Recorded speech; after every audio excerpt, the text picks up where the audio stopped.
Hello, everyone, and welcome to another thrilling episode of Forsaken. I am Chris, and I will be your humble, benevolent, and ever so present guards for this foreseeable evenings.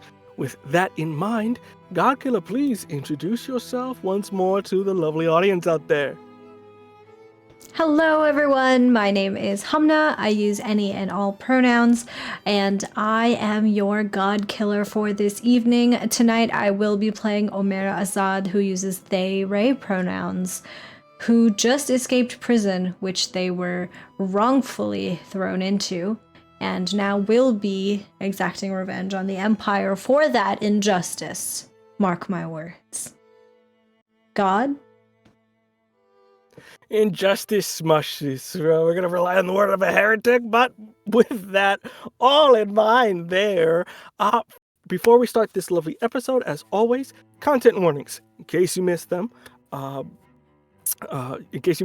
this episode in particular, we got fantasy violence, gore, blood, familiar struggles, drug abuse, severe weather, romance, and references to sexual entanglements, monsters and monstrosities, depictions of experimentation, references to epidemics and diseases, trauma, imperialism, classism, depictions of war, and of imprisonment. If any of these don't float your boat, you can go and check out the plethora of wonderful content that is out there for you and to enjoy. And in case you are enjoying what we're doing here, if you type !cast in this chat here, you can find links to my socials and also our lovely Godkiller socials, in case you want to follow us for more of our sweet, sweet dramatic stuff. With that in mind, Godkiller, are we ready to proceed? I'm ready to kill you. Yeah. Bold words. With that in mind, we cut. It is quiet. The camera itself is almost doing a panoramic view of the ocean as we see that sort of white against the blue rushing against the water. It is peaceful to the outside view, unaware of the turmoils that happen just across the bay. As we see that rock that was Scarlet Bay no more. But that is in the past. For now, as the ocean is going through onto what looks like to be this beachside bay, we see there are prisoners that are dead, pieces of debris, whether it be from ships that were destroyed while trying to escape, or from those who maybe never made it out of the prison. It is almost like a beach of lost things, of bits and baubles, of hopes and dreams. But soon, as those sort of white waves crash onto that sand, we slowly see the unconscious body of Omera slowly wash ashore, holding in their hands still, which should be seemingly impossible, a miracle baby. The vestiges of the shrine they had to William. They're unconscious. And for a moment, maybe even dead. But soon, off camera, a set of footprints are heard. As they look through the wreckage looking for people, they find Omera, still unconscious, and doing a little bit of a investigation on their part, checking pulses and all kind of medical mannerisms. They are alive. And as the camera slowly pans into the mind of Omera, it cuts ever so slightly as Omera, you begin to slowly wake up. Your head is throbbing. You are kind of getting up, waking up, and from your immediate surroundings, you see that you must be under some sort of popular place, as you can hear what looks like to be the muffle of music and people upstairs having a jolly good old time. And in the room you're in specifically, a bit of a colder one, as it seems to be where maybe the food is stored. As you see, there's sort of meat that's kind of hanged up in case somebody wants to, cook it off the rack there, various fruits. And you can see where you are is like a very much makeshift area. So as you're getting up, what's going through your mind? Firstly, the fact that everything hurts. Omera's body has taken quite a beating throughout the last little while, and I think that they wake up with this pounding pain kind of everywhere, not really localized in any one particular part of their body. And waking up, Ray tries to scramble in their brain for the last memories that they have. And the last thing that Omera remembers is falling into the water. So I'm not sure how I got here. I'm not sure where here even is. But Omera looks around. Does it seem like I am somewhere safe? I will say, let's do a roll. Let's see how we're feeling here. Roll to feel something out here. So you get to answer. Or do you want me to? I'll answer one of these questions first, since you kind of are asking already. I'll say what feels welcoming on the surface. From where you're going, you're kind of getting up, trying to get your bearings, really groggy. You can see that clearly someone's been caring for you. The bandages themselves are a little bit older, the blood is dried, so wherever you are, someone hasn't turned you in. I mean, that's the positive side of this, because it's like nobody will go through the trouble of trying to save a prisoner, So you at least know someone's been hiding me and someone has been taking care of me. An adequate job. Again, you're maybe a little bit nitpicky because of your profession, but it's an adequate job. But someone cared enough. Something you haven't felt in a long time. Okay, well, then I think any of the hackles that might have been raised at being in an unknown place, not remembering how I got here, are quelled just a little bit, knowing that somebody had been taking care of me. And Omera will go over the wounds, go over the bandages, just to make sure that there's nothing that needs immediate attention on my part. And if I find nothing that needs to be attended to, then Omera will stand up and will peek ahead out of the door to try and see what I can find on the outside of whatever room I'm in. Yeah, I think without no rolls unnecessary, it's kind of still part of it. Poking your head out, you can see that you are one of the rooms that's in this sort of, you seem to be in some sort of basement level. You see that you are in one room and there's another room across. It's kind of a bit of a stretch of hallway, but you do notice there's sort of a staircase going up. And from the shadows and light from that door being opened ever so slightly, you can hear what sounds to be shanties, just people drinking. Very much you get the idea of you're in some sort of tavern or inn of some sort. You're in a place where it's 50-50 because it's like someone's caring, but there's a lot of people upstairs that may not. So it's kind of that concern at the bit of your head, but again, they seem to be busy. It seems to be maybe happy hour or something of that nature. So to answer the second part of feel something out, what feels dark or unnerving when I peer deeper, the fact that I am alone in this area and that everybody else is in a sort of separate area doesn't strike me as the most comforting thing. It feels like I'm being squirreled away almost, hidden away from the prying eyes and ears of other people, and it makes me wonder, has news gotten out of what has happened? Do people know? Have people heard? Do I need to worry about being recognized? and punished for something that they don't even understand? That is a concern. You are technically, as you're thinking in your mind, a fugitive of the law. If there's one, anybody left alive to report it, or two, if they, again, it was a secret place, would they even want to let people know that you're alive? Because you were declared dead. It's a lot of questions in your mind about what your current scenario is, what your next steps are, and immediately all these thoughts kind of subside as you hear the familiar voice of the spirit come through.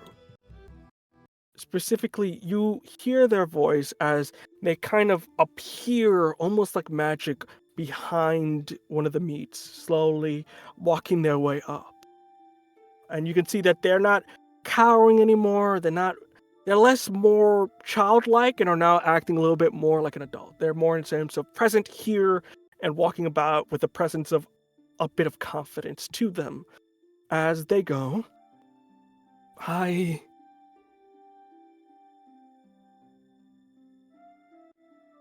Omera will look around to check if anybody else is around, and then will, even though, the sound of voices from upstairs is so loud and there's so much gregarious boisterousness happening, Omera will still take the effort to whisper back, "Hello. Do you know where we are?" Not really. I can only assume it is a tavern. As you see he tries to touch something. It kind of just phases through, or kind of just very like ghostly. I can't touch or feel anything beyond my basic thoughts.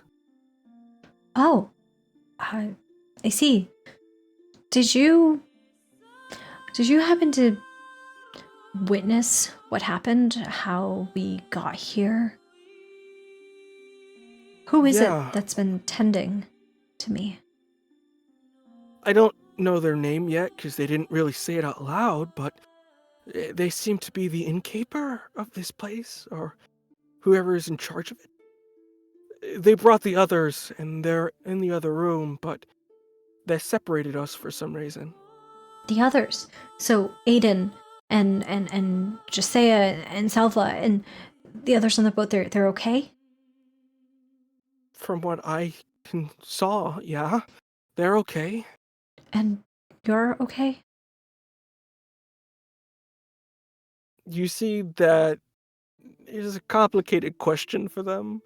As you see that where your bruises are, where your pain is, they almost reflect that in terms of the way they walk and kind of go, I can feel the pain that you feel. So I've been better. Me too. I still don't quite understand why we're connected, or how, or, I mean, even who you are.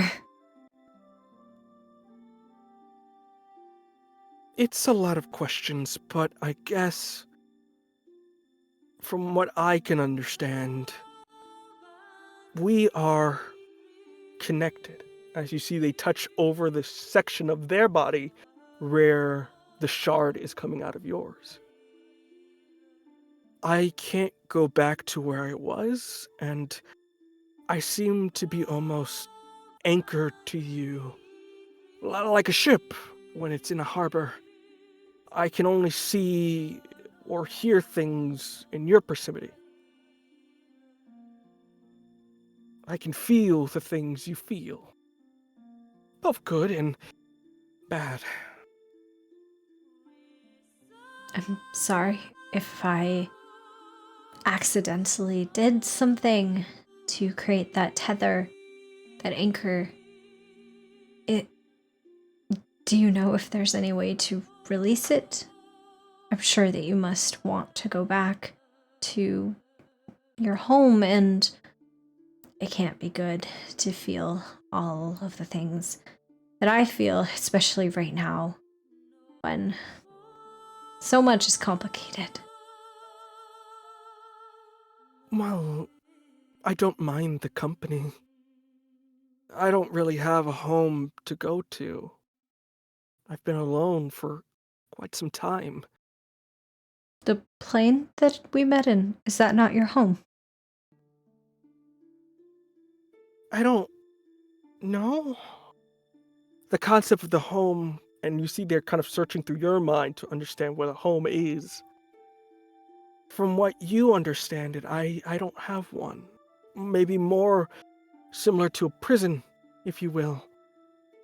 Alone and with no one to help. I don't know how long I was in there for, and to be honest, I don't even know who I am except for my name. You know your name. Yeah, surprisingly, it happened shortly after you discreetly took care of Bast. What is your name?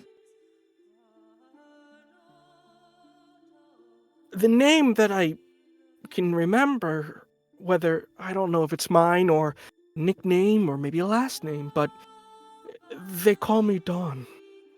Or they did call me Dawn. I don't know if they still call me Dawn. It seems complicated. Omera walks towards Dawn and extends a hand out. Not sure if they will even be able to make contact, given that Dawn seems to be phasing through other material objects, but we'll hold a hand out nonetheless. Well, it's nice to get a name, Dawn. I'm sure you know mine, but I'm Omera. Yes, it's you see the hand kind of goes through, but they kind of go, a pleasure to meet you, Omera. You said that you remembered your name after Bast. Do you think that the two are connected in some way? Do you have some sort of connection to the Archons? I don't know. It happened after you killed them. You felt a surge, and I felt a surge, and I felt like part of my memory was unfogged, like a machine. Uh, I guess. That's unusual. I can't imagine why the death of God would bring about a surge in your memory unless for. No, that's silly. Unless somehow the Archons were keeping your memory sealed away, but I don't exactly know why they would do that. Look, I don't even know what an Archon is. Let alone know. You know, I have no context. Again, I've spent some time wandering like a dreamless sleep. Well, the Archons are the gods. They are the rulers of the Exalted Empire, the ones who founded it in its current state. They were the mighty who took down Oblivion back when Oblivion was ravaging, threatening the lands. And that's how we got the empire that we have now, and we owe a lot to them. And Omera thinks back to Scarlet Bay, thinks back to Bast, to Myson, and I think after a little pause. But to be quite honest, I'm not quite sure anymore what exactly the gods, the Archons, want. What it is that they're doing. So, really, perhaps I'm as lost as you in that regard. Do you see he kind of thinks, ponders to himself with his wings kind of floating behind him? Then we are at a crossroads. May I suggest a proposal? Something you do when you're trying to make a deal, if I'm not mistaken. Okay. Yeah. Well, I can't leave your body, and, we can't really trust anyone yet. So, for the time being, maybe we should work together. And I guess get back home? Your home, maybe? Yeah, that sounds good to me. I don't see why we shouldn't work together. She's just relief on his face. If he's very much like, oh, well, that wasn't going to work. And then you see immediately that they changed the mood. But fantastic. Uh, If I may ask, what is it that you want? I mean, I obviously want to go home and, see the people that I love and resume my life as normally as I possibly can, but what is it that you would like, Don? well, I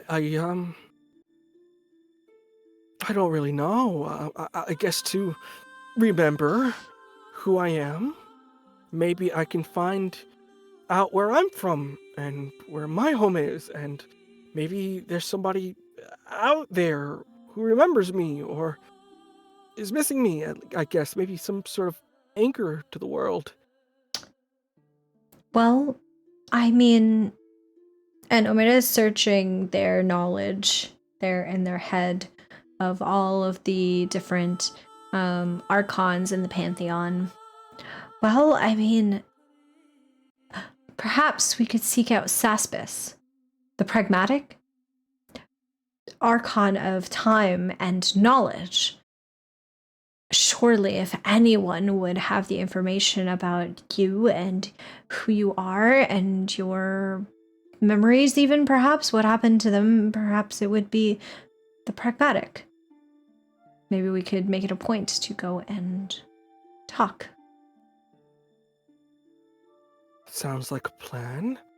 But first things first, I think we need to maybe escape or clear a name at least. Oh, and I think Omera genuinely had like forgotten everything that had happened, partially out of a desire for it to just like be in the past, like not be a problem anymore, and partially because it was just so overwhelming that it takes a bit to even like register as a thing. And so Omera kind of goes, "Oh, right. We could do both at the same time. I'm sure. I mean, in order to clear my name, we would need to talk to the Exalted anyway. I mean, after all, they are the ones that are responsible for the courts and all of that, and I'm sure that my son is not happy with me after the death of their son. You can do both. Don't you see, thinking in the mind, don't you have a brother, a senator? That's gotta have pull, maybe?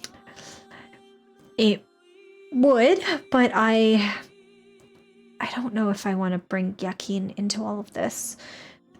From what it sounds like, they're already in quite a lot of, I don't know about trouble, but it's very complicated for him in his position right now, and I would not want to implicate him in my own crimes as the Empire sees it, though I do not think that they are crimes at all.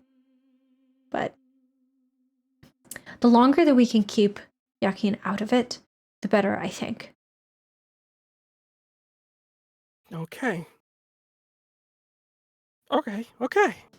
So it sounds like we have a plan. I think that's how they call it. Yes, a plan. And a wonderful traveling companion to enact that plan.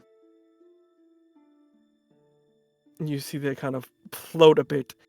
And as they do, you begin to hear somebody walking almost down the corridor into your room. You see Don kind of go, oh, okay. If you need me, I'll pop on in. Or If I have a thought in mind or a suggestion, I'll pop up and let you know. And you don't have to speak out loud. You can speak inside so you don't seem weird. Good to know. That's very good to know, actually. And you see they slowly dissipate behind. As he dissipates, you see the door open and you see a familiar figure, but in this point here, you see them a little bit less covered up. This was the same person that helped you escape the prison before. And what you see before you is maybe like more of this middle-aged sort of feminine presenting figure. You see that their hair is sort of that seaweed green with these fins that are bluish around their ears.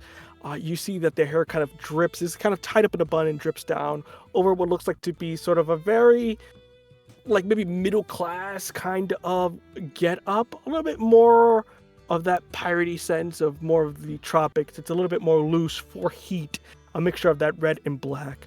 As you see, they have a bit of a regaleness to them as they enter the room with fresh bandages and water and go, "Oh, you seem to have awakened." And I think Omera had gone and quickly sat down on the bed to make it not seem like Ray had been like looking out and about in the hallway or anything like that, because I think this conversation with Dawn had been happening like in the hallway, and so when Omera heard the footsteps, they like booked it over to the bed to sit down, and with I think a blanket just kind of draped over their thighs. "Oh, hello. You must be the person who has so graciously been taking care of me." "Yes, my name is Ani. I am the owner of the Lark," and kind of gestures to the place.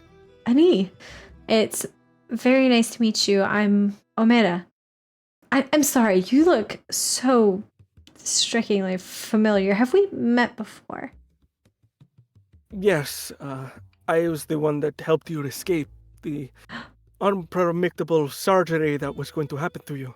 Oh, thank you. Thank you so much for your help. It would not have been possible to get myself or any of the other people out without your help.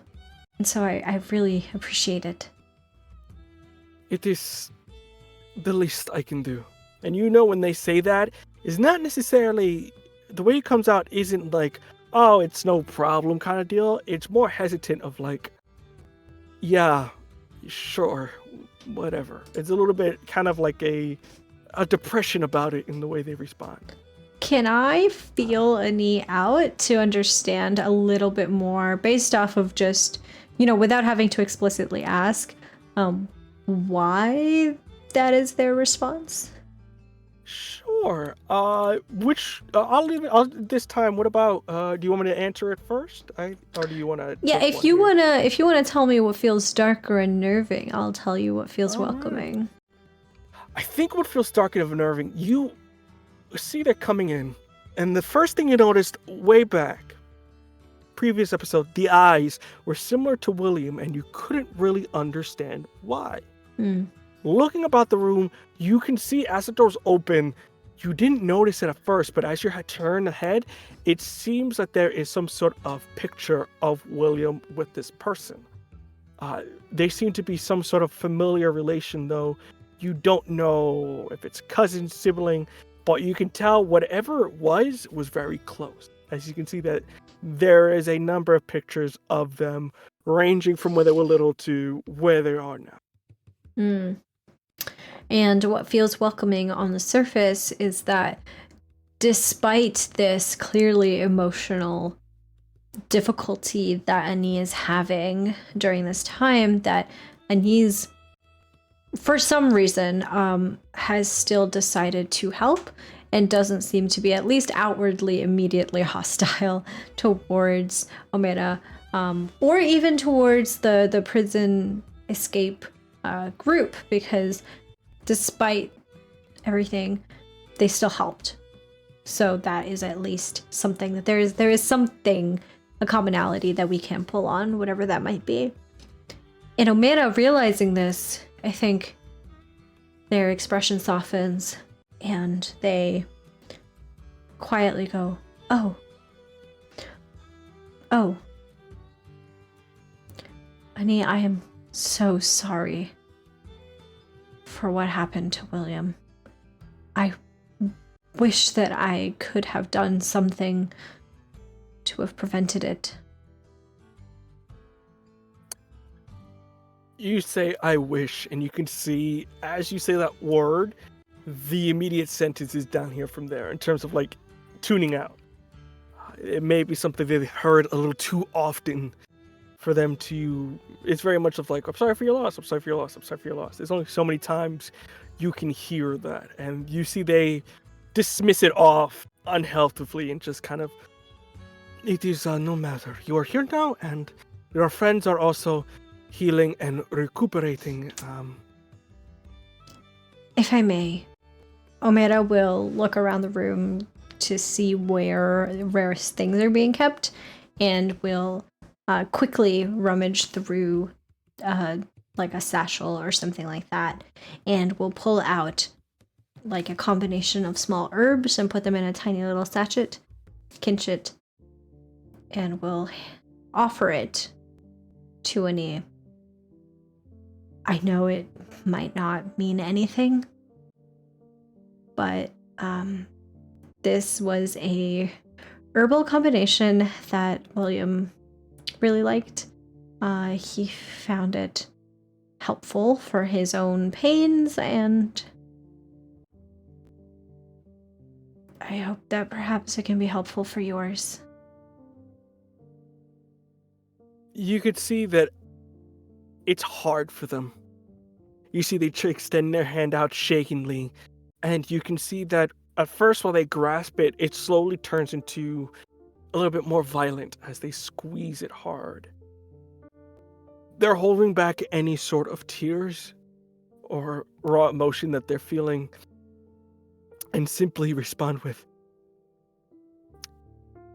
"Thank you very much."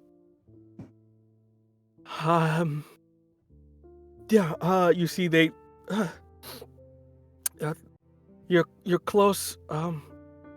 They're kind of tattered, so I left some of William's things that may fit you, especially for you to blend in, and the rest are in the other room. You can go in. They're discussing some things, so I don't know if you're going to be a part of that, but if you need anything, just let me know. As you see, they proceed to kind of thank you and making their way out. Thank you. And similarly, if there's anything that I can do for you, please know that it is no bother at all. And it's the least that I can do. Yes. yes. Thank you. And I think one last thing you kind of notice, very underneath, sizzling at the teetering between their presentability and what they're feeling, there's a bit of disdain when it comes to you. There's a bit of maybe they think you're the reason, but they don't show any of that. Could be just in your head. As that is going on, what's going through in your mind as you realize kind of where you are, a little bit of a better grasp what you're going through at the moment? I mean, Omera feels a pang of guilt because even though Ani didn't say it and maybe isn't even thinking it, and maybe I'm just projecting, there is a part of Omera that feels like they were responsible for William's death. I mean, Bast wouldn't be so upset and angry if Omera hadn't messed up the plan, and if Omera wasn't even there at all, who knows how Bast would have reacted, whether it would have been the same or not, or whether it was just because of their presence that all of it even happened the way that it did. So And he didn't have to say it. But Omera feels it too. And it tries not to dwell on that feeling or thought because it does not do to dwell, does not do to ruminate. That's not productive. It doesn't get us anywhere. And right now we have other things to worry about. There's a lot else to worry about. So Omera will, I think, change into some clothes. Kind of uncomfortable with the fact that these are William's clothes, but that is all that is available. So that is what Omera will do. And we'll head over to the other room to find the rest of the crew and see what it is that they're planning, discussing. As you somberly, very much thinking about what's going on here, getting dressed, you be seen to go out, and as you're kind of crossing between that very long hallway, you can see a little bit of upstairs, very shite, bright, dazzling tavern. Reminds you a bit of home, though a little bit less class and more drunken hurrah. A bit concerning, though, from what you can see out the glance of your eyes. Mix of patrons, but occasionally you see one or two verdes, or city guards, or Empire's guards. So you can see that this is an establishment where a lot of people are coming here. So that's something to keep in mind. As you walk across into the room, you feel a little bit hurt. You see your other friends here have a little bit better accommodations than you. They aren't stored in any kind of food storage. This does seem to be more of like, oh, I need a room, and very much down here. Very much for maybe like lower class people rather than, people that have maybe a middle class income here. But it kind of hurts a bit. They were given an actual room. You were kind of given the meat locker. But with that as you may, you can see the three individuals there, Aiden, Gisea, and Salva, all are kind of still themselves. Getting up, you see that it's about lunchtime at the moment, so they're kind of eating among themselves. And with that, you see Aiden look at you and be like, God damn, you're alive. I was one room over. Did you not think to check? I mean, I did check, but I didn't think you in a coma. Oh, that said, you see he puts hands out. She just pulls out a couple gold coins. You son of a bitch, and just hands off. I was betting on your living. Well, thank you for the vote of confidence. And Omera will, I think, plop down on the ground next to Aiden and will look at the rest of the crew. I'm glad to see you all, and you all seem well, so that's good. What happened back there? Aiden, kind of eating, puts chicken down. Well, first part of the plan is usually the hardest part. We accounted for escaping the prison. We failed to account for Vortex. We thought we can kind of swarm him by trying to get out. Some people did, and some people have already made it to the mainland. Others didn't. We got lucky that son of a bitch just smacked us into one of the nearby rocks, and we're here now. Vortex, the mechanical kraken? Yeah, you could say that. You see Sava go, well, that's a little bit of an injustice to say, but yes, it is a mechanical kraken, if you will. Oh, I'm sorry. And Omera will turn to Salva. What would be a more accurate way of describing Vortex? You see, it is in my very much work a sort of advanced protein. You know a protein just from basic knowledge because you were in the city where you went to the academy. They were these sort of like atomic kind of like automatons that were used as a defense for the city. They are mostly made of people that died and kind of are serving a purpose. For the most part, especially during the war, they necessarily have free will to an extent. They can't necessarily they can't do a full-on rebellion against the city. They're sort of kind of a makeshift army. Very powerful, and again, variations of people that are in there. Sometimes they're people that want to serve for the Empire. Sometimes it's a convict that would rather serve their sentence dying. It can vary. As you see Sava kind of go, it was something I was working on in the academy before I was rudely kicked out. In my personal defense. The academy. You were a student there? Yes, I was a student there before I was kicked out for different ideologies.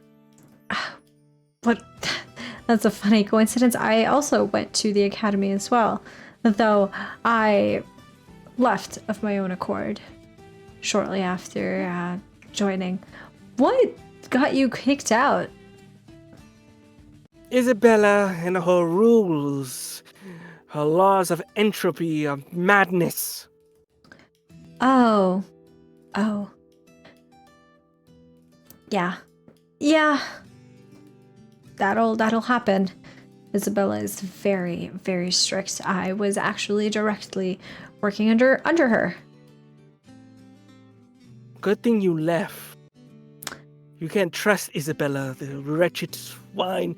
You can see a number of harsh words given. How do you feel about that? That is your old teacher.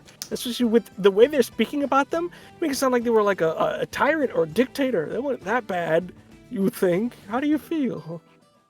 I think Isabella is the archon of storms and entropy, and entropy is not something that everybody enjoys or plays nice with.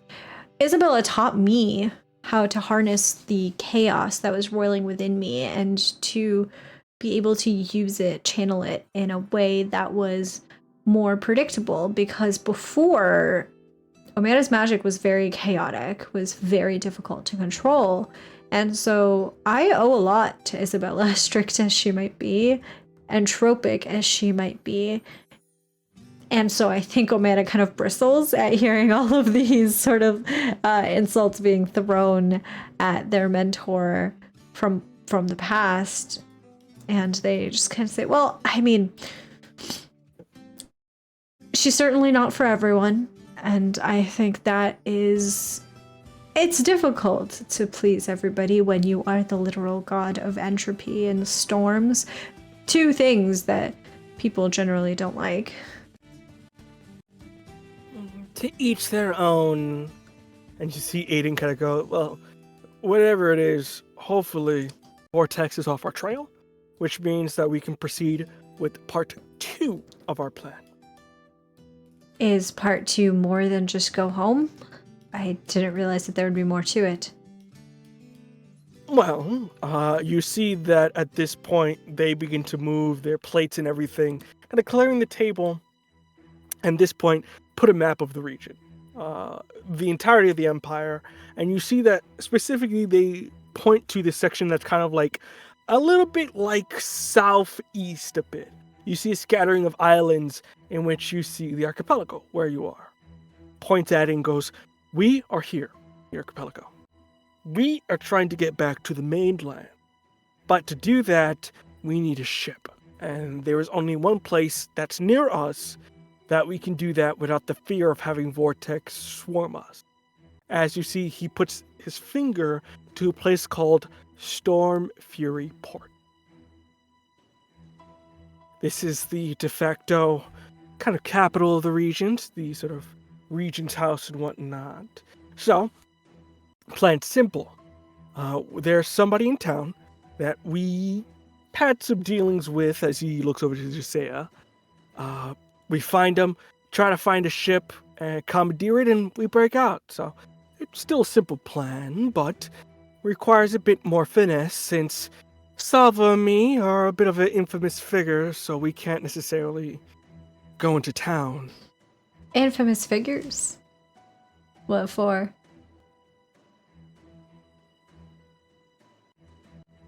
Infamous. That's all you need to know. As you see, they kind of roll up their map. Let's just say the Empire, we don't have a good, one-on-one with each other. Can I feel Aiden out in this situation? Sure. I mean, I don't anticipate getting like the full backstory or whatever, but like, what kind of infamy are we talking about here? I don't know if that counts as welcoming or dark. You can tell me. I think it's dark because you don't know what it is. You're not going to be able to understand what his whole thing is, but you do remember that backstory, that sort of like vision you saw of them as a child. It started off very bloody and violent. And from context of what you knowing, it starts at a young age. And that if that sort of number of violence and stuff was happening at his young of an age, it kind of reflects of maybe what they have done to get where they are now. And the other thing that's concerning is that they kind of have a similar power to you, even though they don't use it. There's that other thing of like, they have that power to kill a god maybe, but they haven't done it. And then there's also that other aspect of it of a fear of addiction. Have they been an addict? Is it something they're avoiding? There's a lot of things here, moving pieces, in which you can see that this is a person that has had to learn to survive. And from the amount of days you have had trying to survive, you can only imagine how bad they have had to go, what trials they have to go through in order to get where they are. Okay. And what feels welcoming on the surface, despite all of the potential darkness in this past, is the person that I'm looking at right now. Aiden. The person who wanted to escape an unjust situation and who did account for taking other people with him. That clearly he doesn't work alone and has consideration for the fates of other people. And so perhaps to his own moral compass, whatever that might be, there is still at least a consideration for the value of other people's lives. To some degree. Whether or not Omera agrees with that line is a whole other question that they don't know yet. But it's there. And that at least is comforting. So I think Omera lets Aiden roll up this map and, sidestep the question of the infamy. And says, okay, if you aren't able to go out, maybe I could. I mean, my level of infamy is dependent on whether or not people have heard tales. And assuming that Scarlet Bay is as secluded and secretive as they wanted it to be, hopefully not many people have. So perhaps I could go out and it would not be an issue. Nisusama go on the side. I mean, they're a witch. I mean, how many witches do you know? A butt ton. So I guess should be no problem. You see Josiah kind of go, I'm okay with it if you're okay with it. You see Aiden pondering for a second. Fine. Tosses you the 2 coins he got from the bed, in case you need a little spending money. And also, in case you need to maybe bribe a guard or 2. The last thing you want to do, though, being very much attention of suit, don't kill anybody. Don't necessarily a little bit of a lighter step or a lighter hand, which I think you're more familiar with. If anything, this warning's for that one over there. As you see, they point to Josiah. Yeah, I was going to say, perhaps contrary to our time together, I'm not used to killing. And quite frankly, I don't want to get used to it, so I'm better off as a healer. You see on Aiden's face just a simple, fantastic. But on the other 2, Salva and Josiah, there's a look of really on their face. Like in terms of like, they understand the scenario that you're in and apparently you don't. So there's that kind of experienced look between these 2. But with that moment, Aiden kind of goes, fantastic. I'll let our good old barkeep know. Should be able to leave shortly. So, fantastic. As you see, they kind of get up, begin to prepare. You see Josiah kind of gets up, meet you outside. Anything I should bring? Nothing that I know of. That light-hearted demeanor of yours. Okay. And I think Omera will go back to their room. really quickly, and we'll create like a little bag of like different herbs that might be relevant. Just like everyday kind of stuff, like things for basic pains and basic ailments and things like that.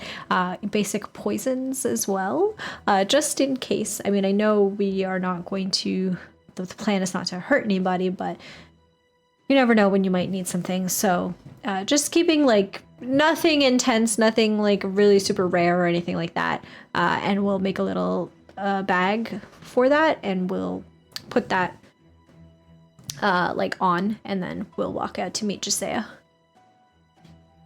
Fantastic.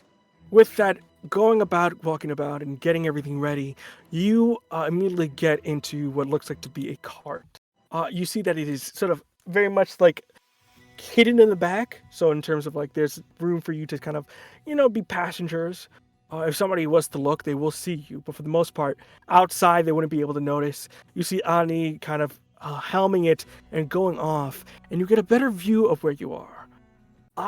Has Omera ever been to the archipelago? I don't know per se. They're traveling. So no, first time. It is a vibrant place. Mali is almost in a constant state of spring, sometimes winter, but here is a constant state of summer. You can feel the heat coming off of the sun. You can feel what is sort of the smell of the ocean, which is very different, more tropical than the lake that you're accustomed to. It feels great to be out in the sun again, to have it on your skin, the slight tanning that is beginning. It is great to be among the sea again. As you're going about the road, you seem to be on what looks like to be one of the main ones. As you see, there are a number of people that are like you as well, in terms of just other traders or people going about. It seems that wherever you're going is a very popular place. For a moment, it is just you and Josiah, and without any sort of looking in deep to it, they are a bit strange to you, due to the fact that they're in a little bit of a clothes now. You can see what they wear is more captain-y in this sense. They wear like a blue trench coat with a white shirt, a little bit more of a mask presenting. They still have their ponytail, but the weapon of choice is very interesting. At first, you think, is it a dagger? No. Is it maybe a short sword? No. What seems to be in their holster, or kind of on their side, seems to be a conductor's baton. Something of like when orchestras play, they use it to conduct an orchestra, which is extremely strange given the demeanor of this very rough and tough person that could headbutt you if they so pleased. Omera is rudely and openly staring at this baton because when they noticed it, it was one of those like double takes of like, am I seeing correctly? Do I know what that is actually? Like maybe it's something else and I just don't know. Maybe I'm unfamiliar. And so I think Omera doesn't have the wherewithal to hide the fact that they are fully staring at this thing, and eventually it just kind of goes, Josiah, are you a musician? What? And Omera will gesture towards the baton. A musician or a conductor, perhaps? It's a little bit complicated. You see, they pull it out. I'm from a long line of, I guess if you want to put a definition to it, sorcerers. My father's side of the family. Yeah. My ancestors were very in tune with the wonderful musics of Mali. Of Mali? Mm-hmm. Are you from Mali as well? Yes, it is my home country, if you will. It's wonderful to meet someone else from the area. Truth be told, I miss the gambling parlors in Mali very much. I didn't realize that you came from a long line of sorcerers. Surely I must know of your family. Which one? I'd rather not say. The last thing we need to do is get off on our bad foot. Just know Why that do they you were say doing that? the right thing. And Omera, I think, like, squints a little bit and, like, tilts her head. GM, what do I remember about the history of, like, sorcerers in Mali? And, like, the different, like, families, maybe, that have lineages in the region? Like, is there, like, a short list of, like, families that I can think of in my head that just say I might belong to? I think I'm going to combine this here with a little bit of connect with someone. It's going to be kind of a dipping in both, but for the most part, I'm kind of answering what still divides us in this instance.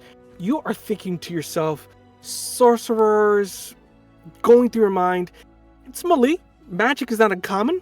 There's a bunch of people that have it. Flaunting magic is pretty standard. If you got it, I mean, why not use it? It's used for standard of life. It's used for making life easier.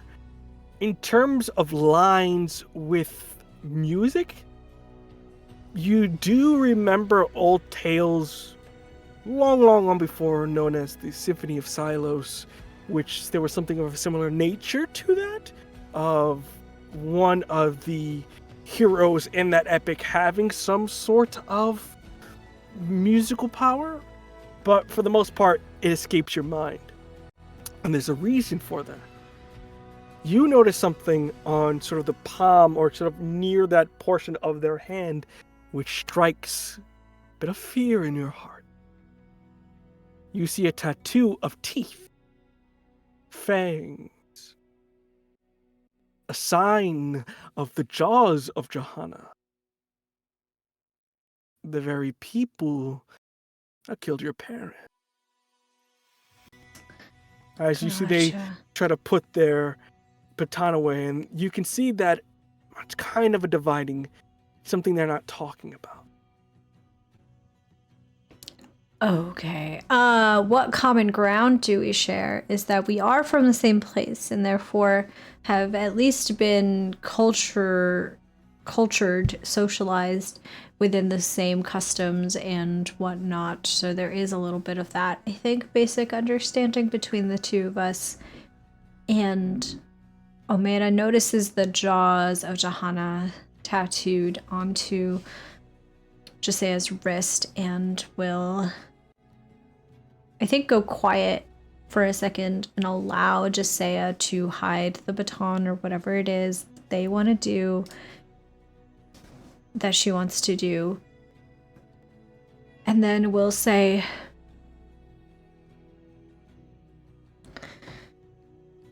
do you worship Johanna?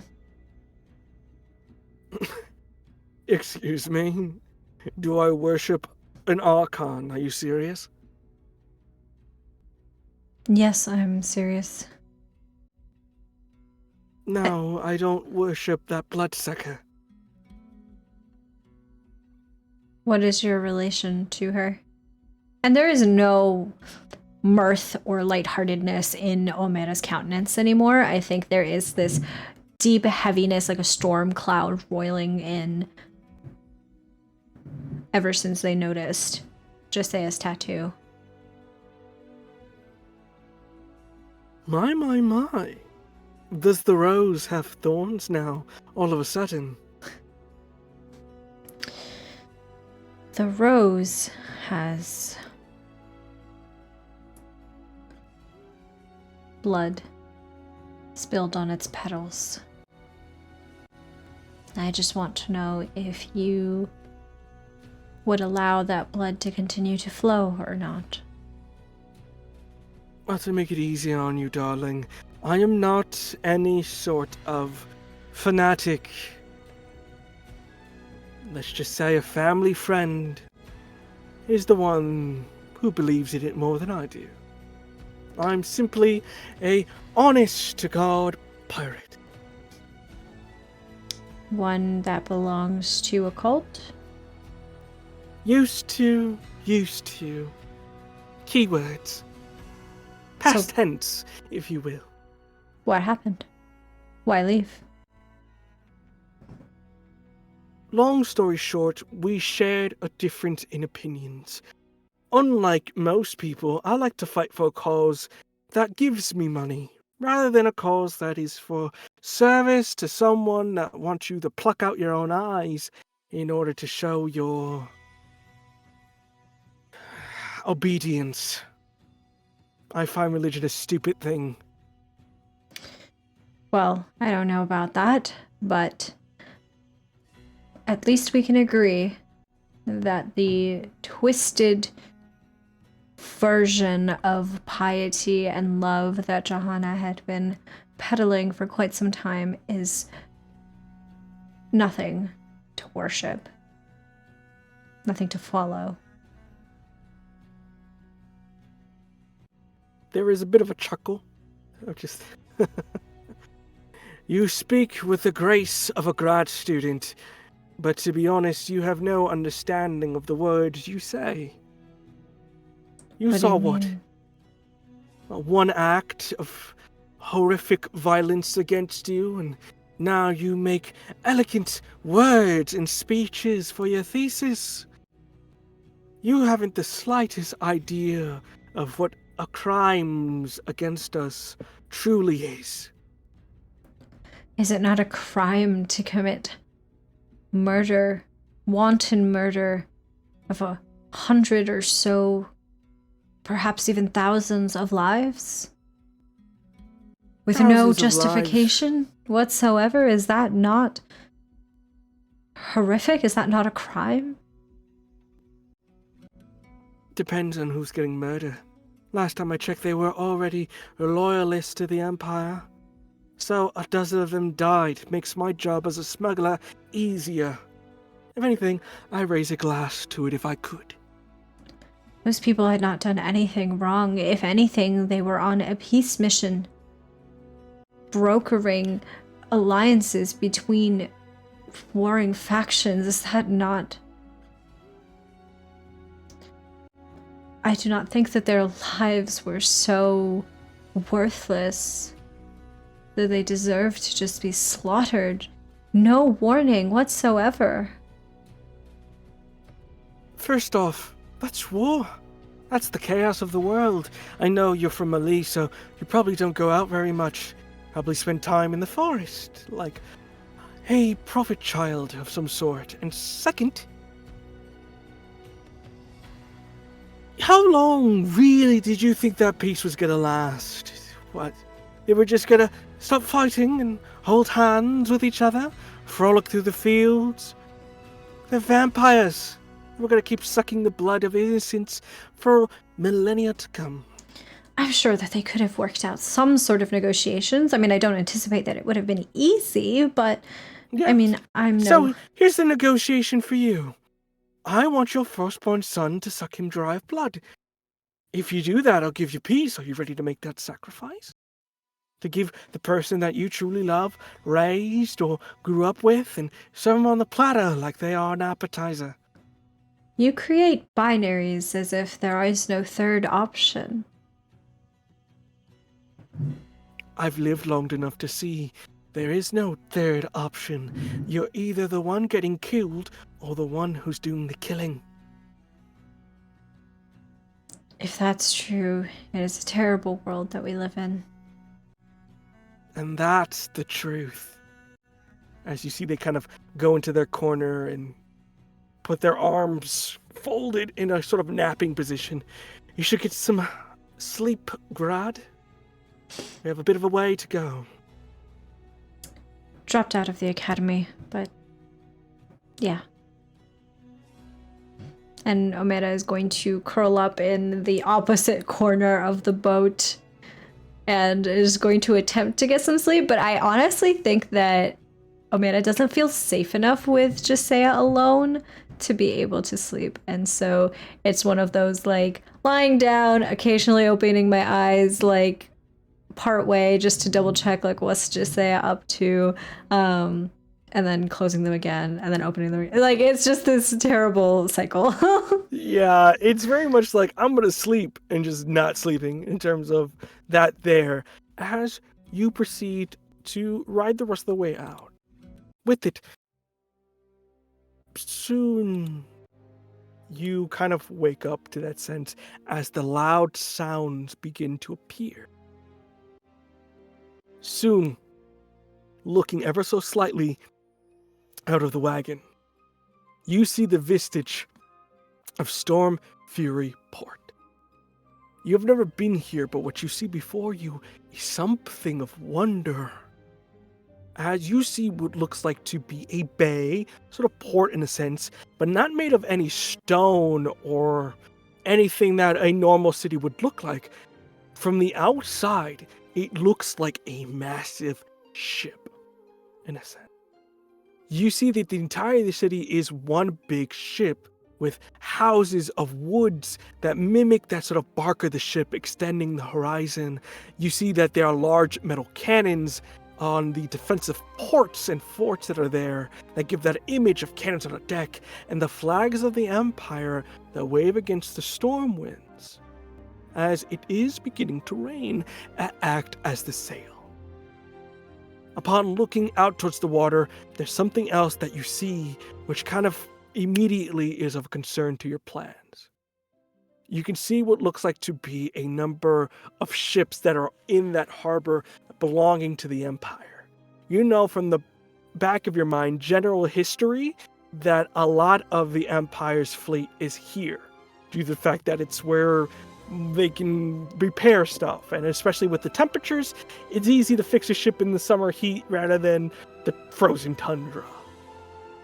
And the other thing that it kind of worries you is that along the exit of the bay, because it's kind of very much built inland, there's only one exit, one entrance, there seems to be what looks like a large sort of a large metal chain that goes across the bay, acting as almost like a VIP rope in a sense.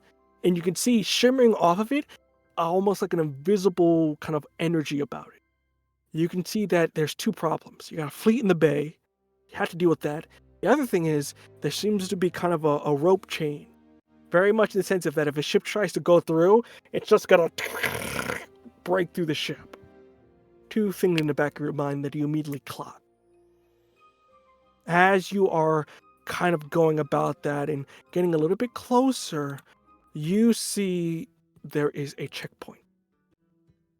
There is what looks like to be the large green flags of the Empire, which are these sort of emerald green with golden, a figure of like angelic nature holding a dual-wielding sword going in, depicting the valiant efforts of Aeneas, the Godmaker. And with that, you see Jasea kind of wakes up ever so slightly. You see that immediately they get a little bit more aggressive, pulling out their weapon of choice. But with that, Aeneas kind of goes, "It's okay."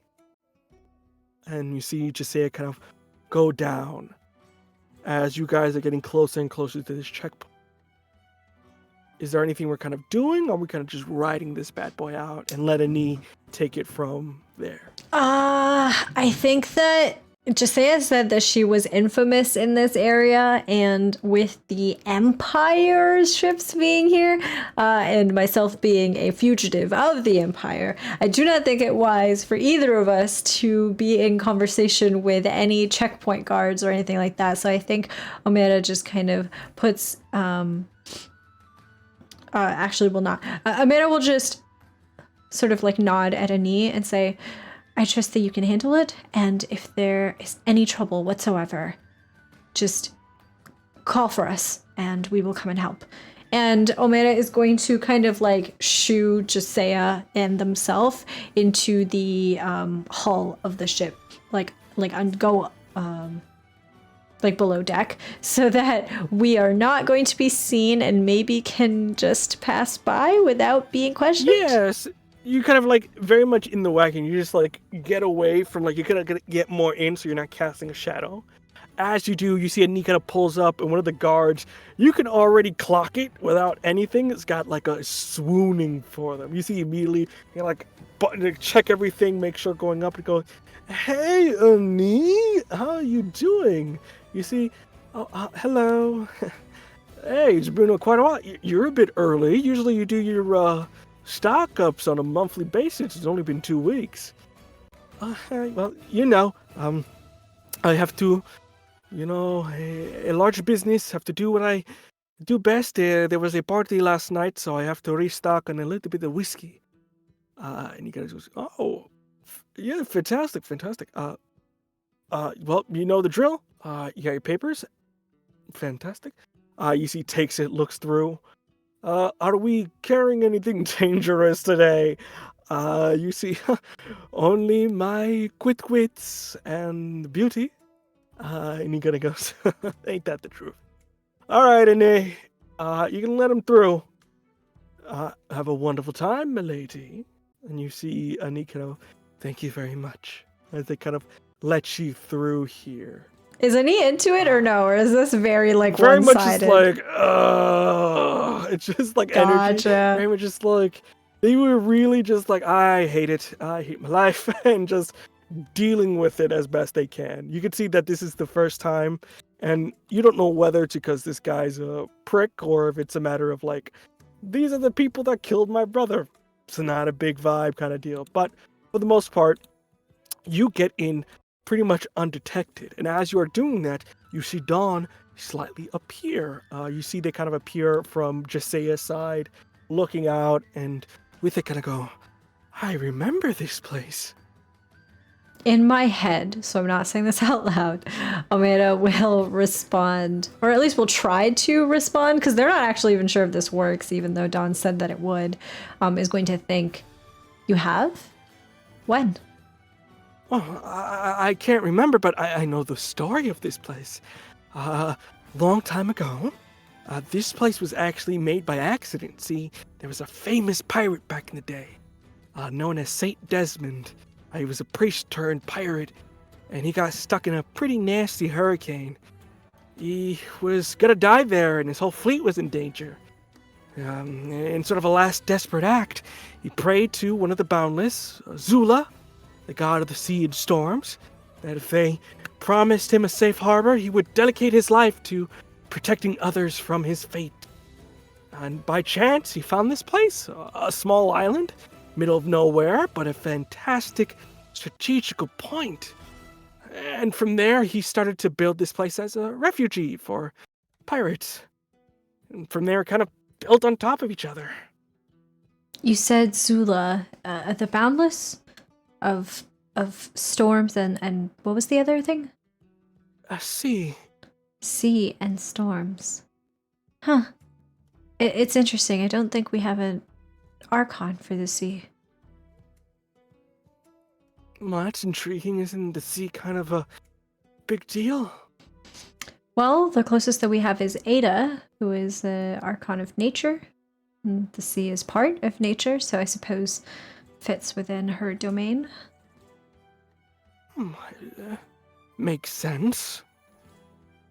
Why don't... Is that a common thing? Are there other gods you don't have ticked off in a box, I guess? I'll admit I'm not fully familiar with the Boundless, so I'm not sure. Interesting.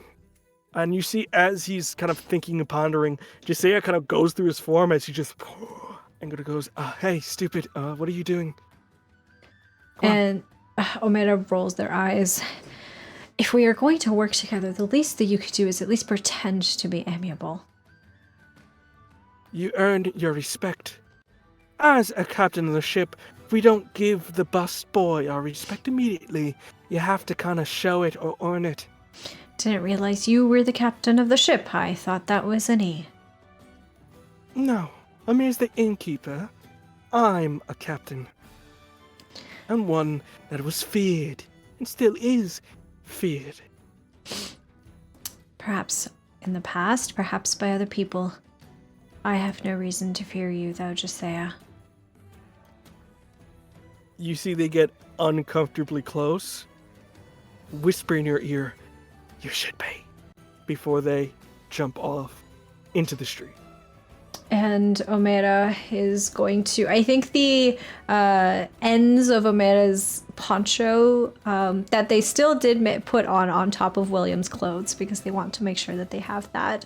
The ends of the poncho where the leaves start to form at the edges of the fabric, I think, start to like curl up as if they are being dehydrated very quickly as Omera follows Gisea.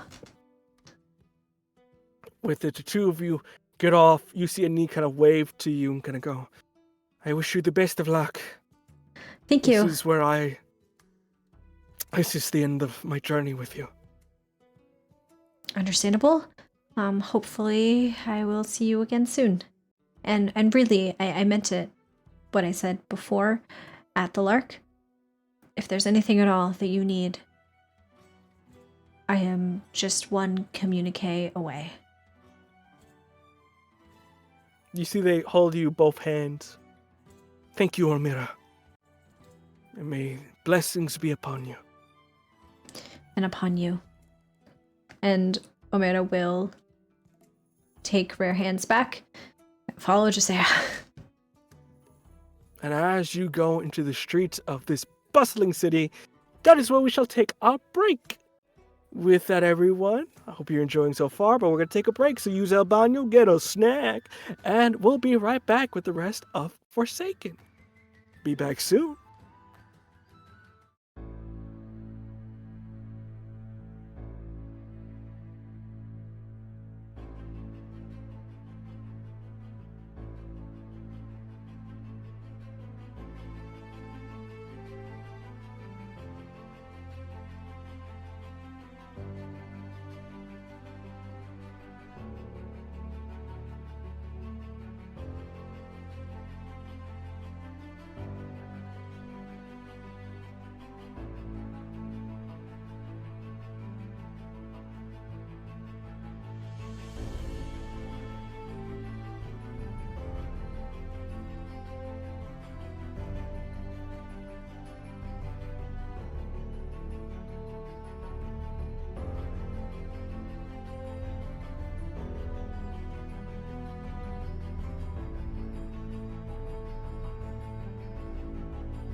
Hello, everyone, and welcome back to the rest of Forsaken Distant Shores.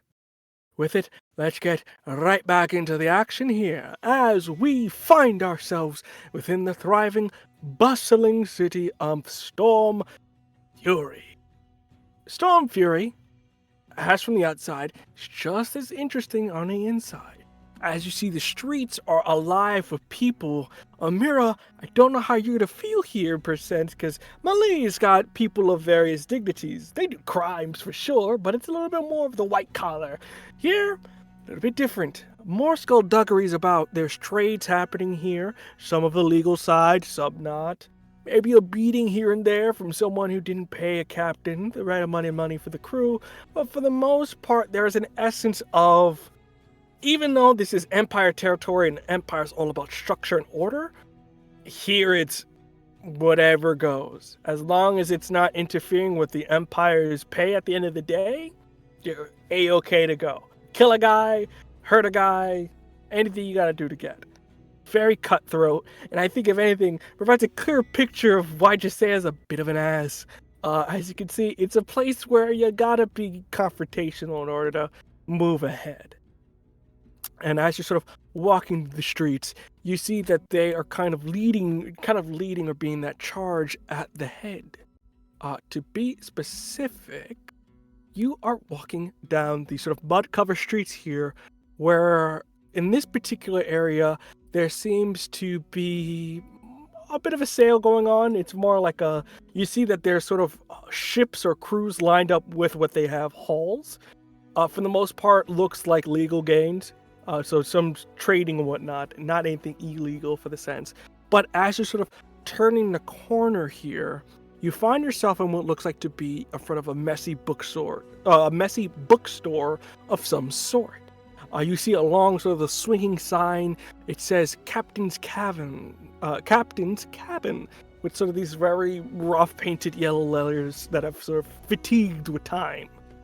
But you can see there seems to be some pirates on the outside posted, not as guards, but rather as muscle, as they seem to be keeping anybody out from entering in.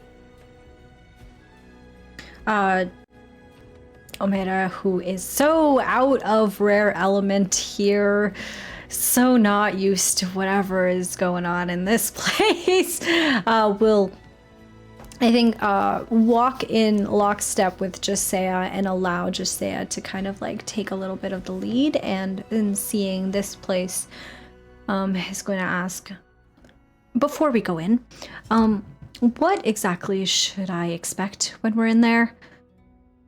I feel like I should have brought a weapon with me or something.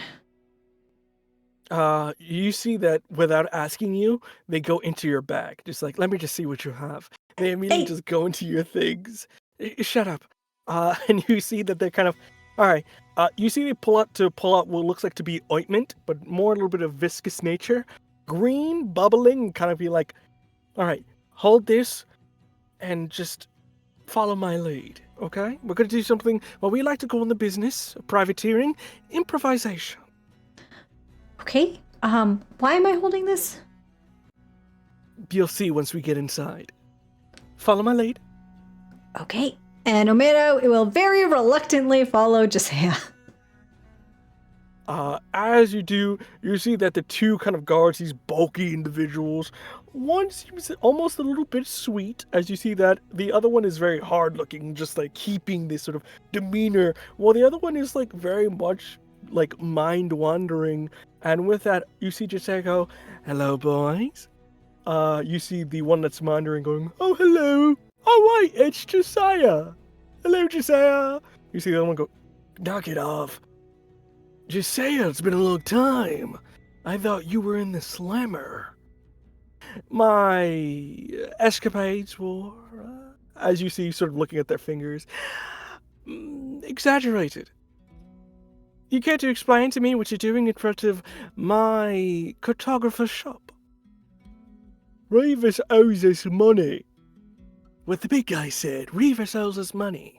The boss is talking to him in the inside. They're having a wonderful conversation by tea.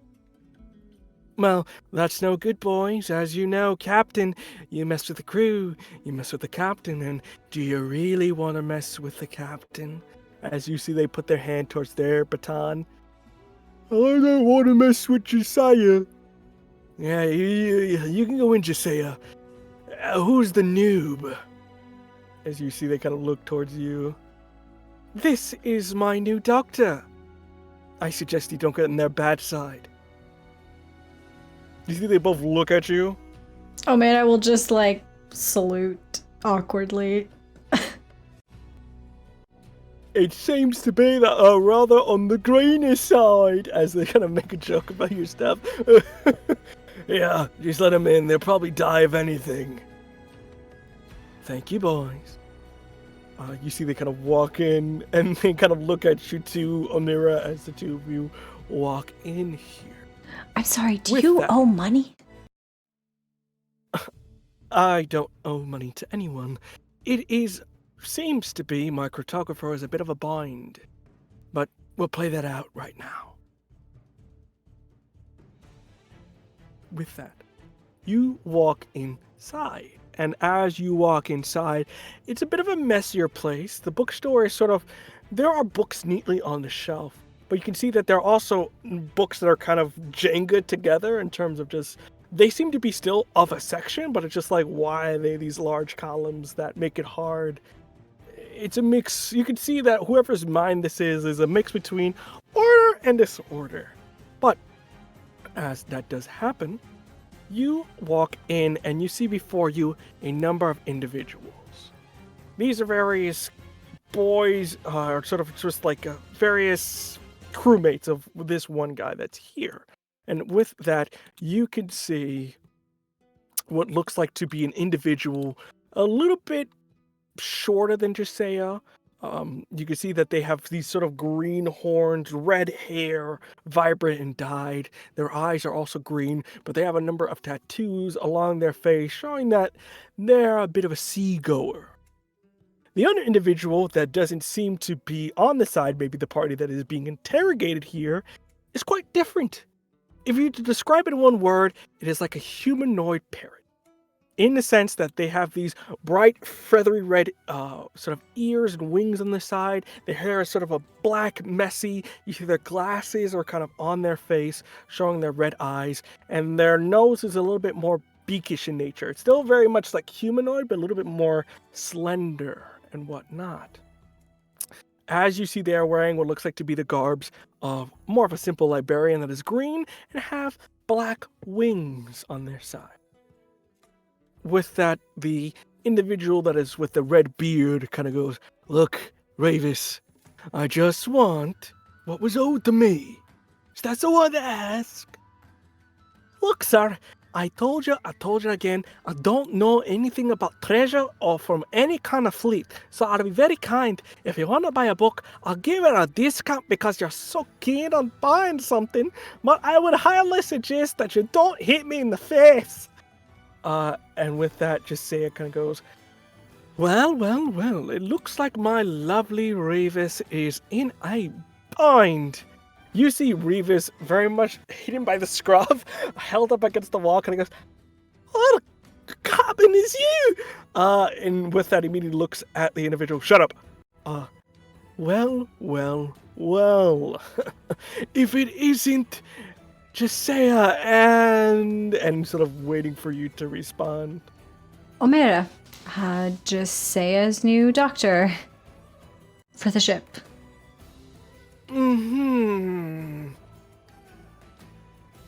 Omera, as you see Josiah kind of goes, "This is the leader of the crew of the Bowery Boys. These ruffians are currently assaulting my cartographer and previous first mate." I'm sorry, I know that I am just a healer, but if you don't mind my asking, what exactly happened here? What's wrong? Well, Yucklin here is a bit of a sore loser. I tend to get the bounties first before him, and he always fell short, even in stature. And with that, you see Yucklin kind of drop Revis. "Look, Your boy here knows where the treasure is and where around town, Josiah. You took on a little bit of a treasure fleet, didn't you? Took a haul. You don't mind sharing the wealth with a couple of friends, right? A boy could use some gold bars, if you know what I mean. You see Josiah kind of go, "Look, Yaklin, you seem to be a smart individual with intelligence of some sort, maybe of a higher school grade than a fifth grader. So let me make it perfectly clear. 1, I don't have any treasure. 2, even if I did, I wouldn't share it with those hairy palms of yours." As you see that you're kind of outnumbered here, and you see Yucklin kind of go, "Your bedside manner needs work. Last time I checked, there's 5 of us and 2 of you." You see Revis go, "Well, actually, there's 3. You don't count, sissy." As you see, he kind of goes, "Sorry."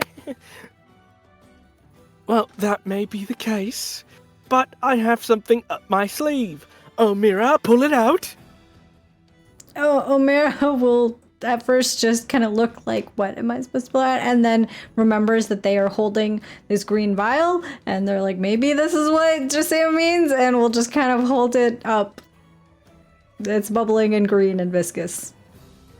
Do you see there's a number of individuals just like, "Oh, okay, what, are you gonna throw, what, penicillin at us? What is it?" You see, this doctor does not only specialize in that of the medical, but of the poison, arcanic, and from the outer regions of Bavaria. You see, there's a bit of murmurs of like, Bavaria. What they hold in their hand is a type of acid that is particularly poisonous, but also radial in nature. So, unless you boys leave the premises, I will be forced, and they will be forced, to throw this very acidic thing in your face, and you won't be known as Yucklin the Beautiful anymore.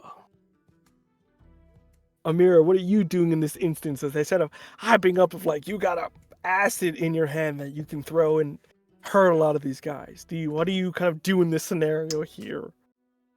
Omera's, again, so out of their depth, but is going to, I think in this moment, is trying to like quickly pick up on the a lie that Josiah is very clearly telling, because Omera knows they do not have anything radioactive in their pack. And quite frankly, the poison that Josiah is having them hold is nothing more than a concoction of basically the equivalent of like magical aloe vera. And so they know that this will not do what Josiah is claiming that it will do, but we cannot afford to be found out. So Omera is going to act impulsively and is going to, I think, like square their shoulders, hold on to this vial a little tighter, a little more confidently, and nod and say, "Yes, it's true what Josiah is saying, and quite frankly, I've used this vial, this poison, with others before." And conspiratorially, Omera will lean into the crowd and will say, "How do you think Josiah got out of prison?"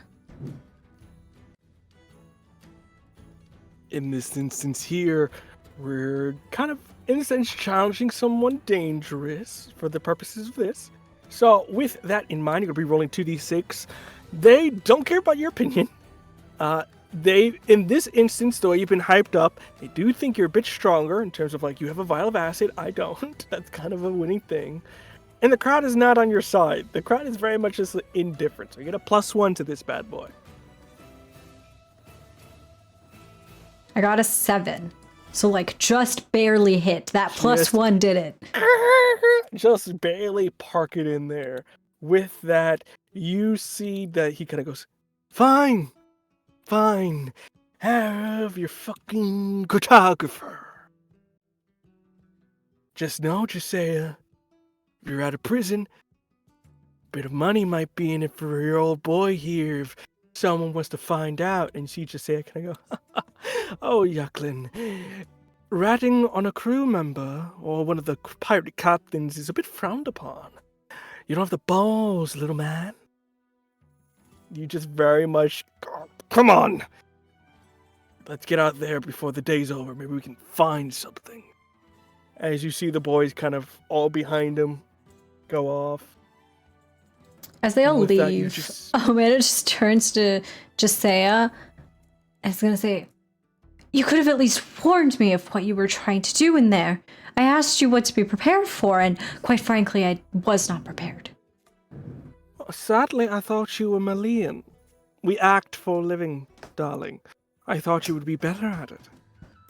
I heal people for a living. I gamble for fun and as a form of prayer, but I don't act.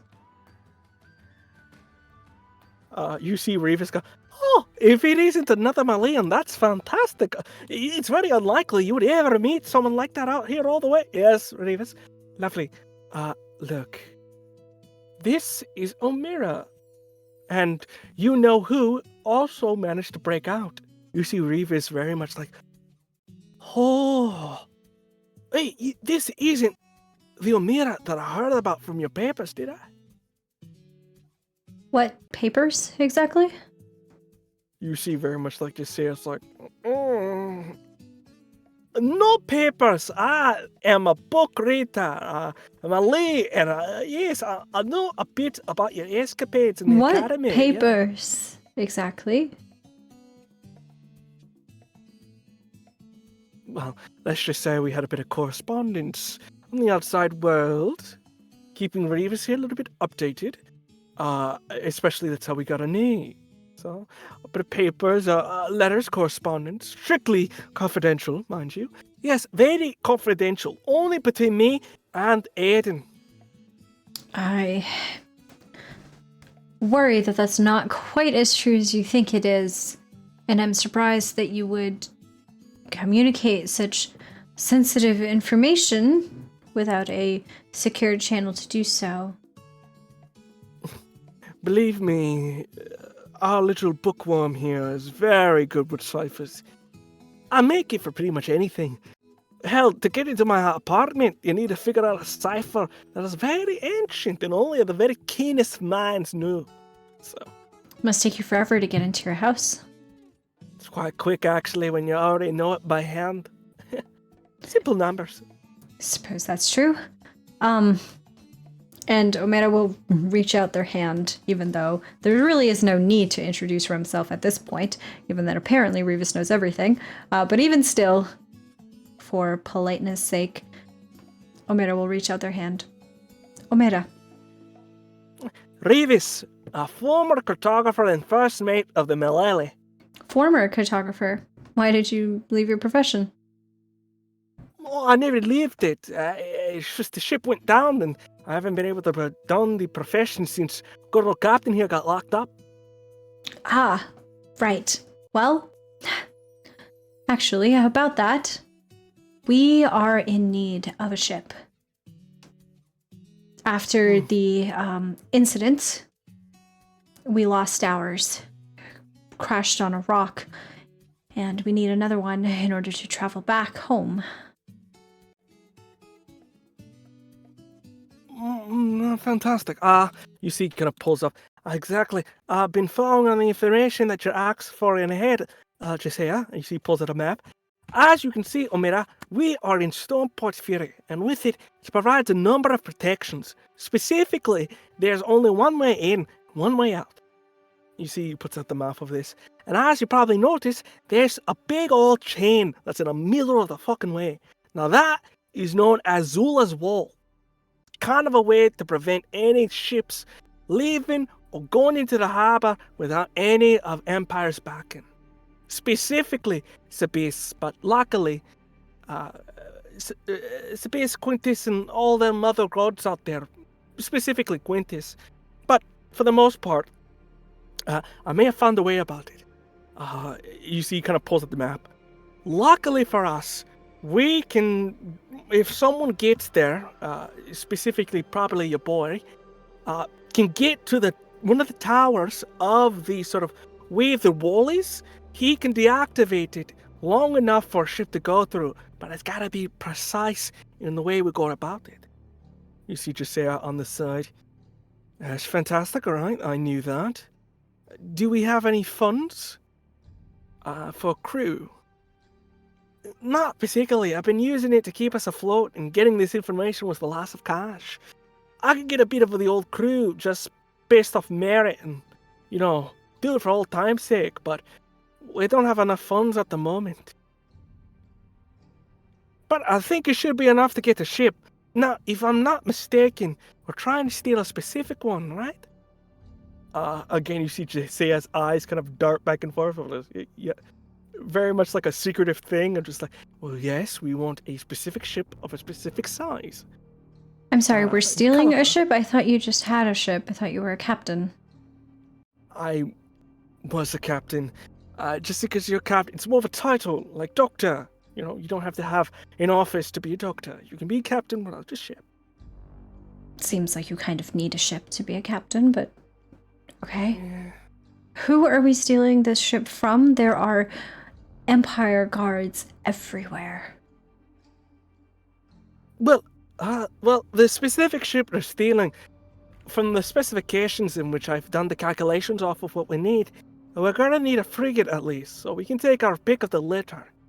To be honest, Captain, do you think you have an idea to deal with the ships? I mean, getting into one and stealing it is no problem. We just have to worry about being chased. You see, Josiah kind of looks at himself. I think I have a plan, and I think I can send word to Aiden. Maybe he can deal with the chain there.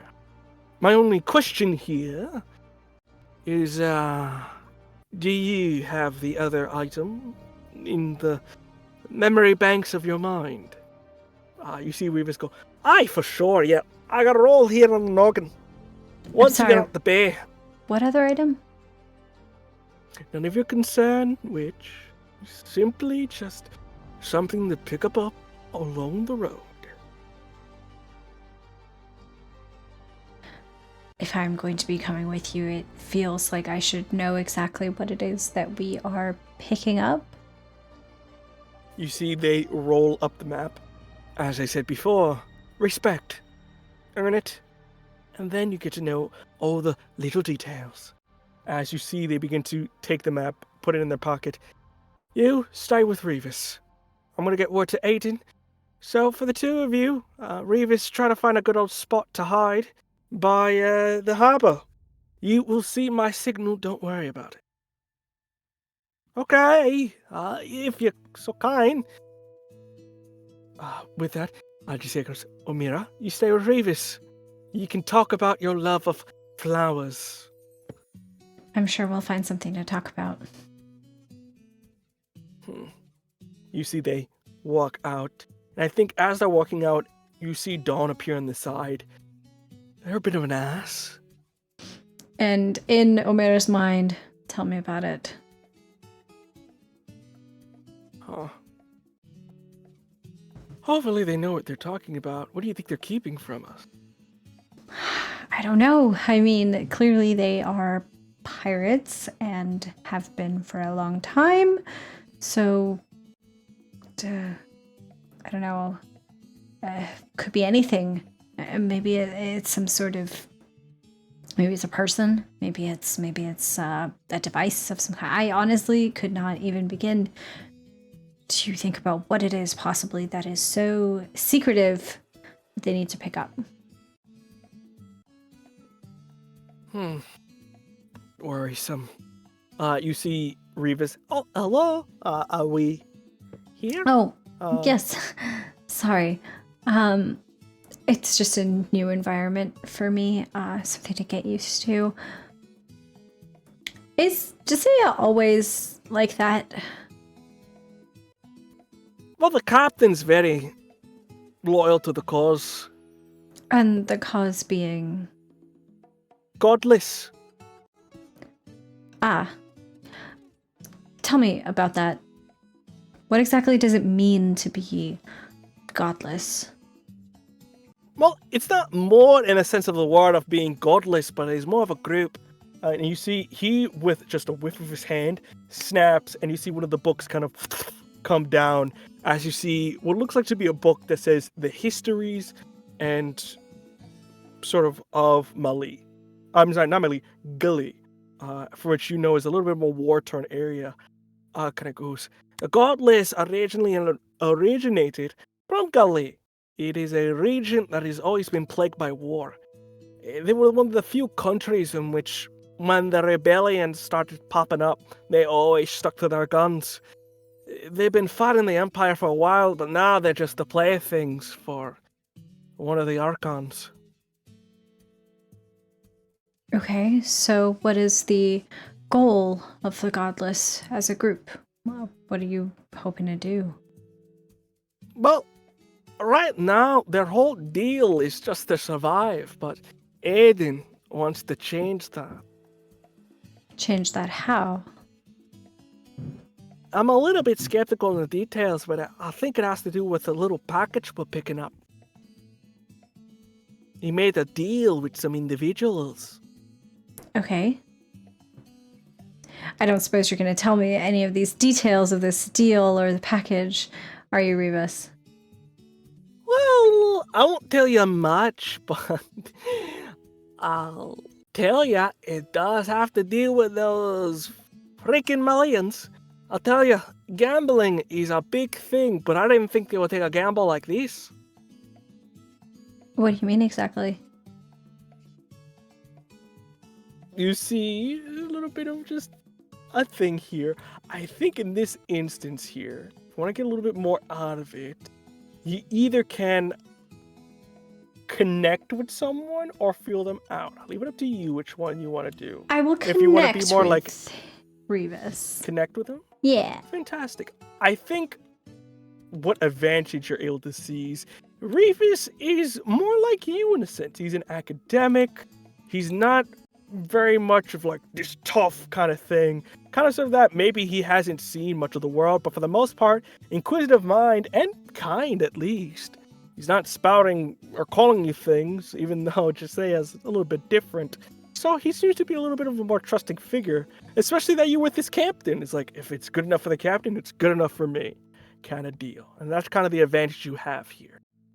Okay, and I think what still divides us is the fact that Revis is a member of the Godless, and that is just so far removed from Omera's like viewpoint or perspective or life experience that there's just this big gulf between the two of us in order to even be able to understand each other and where we're coming from or anything like that. So I think Omera struggles a little bit with that divide in philosophy and perspective.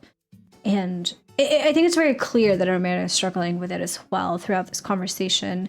And Ray will just kind of tilt her head.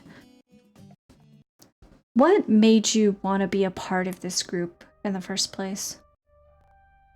Why forsake the Archons? Well, I'm no friend of the Archons. But to be honest, it's Josiah. See, my father was a cartographer before I was. He was originally part of Zaltan's cartography. If you don't know, this place is ruled by a regent known as Zaltan. But he bit the bucket, and to be honest, I wanted to make a name for myself. Gods are not really a thing you worry about here. You really worry about Quintus, making sure he gets his cut of your profits.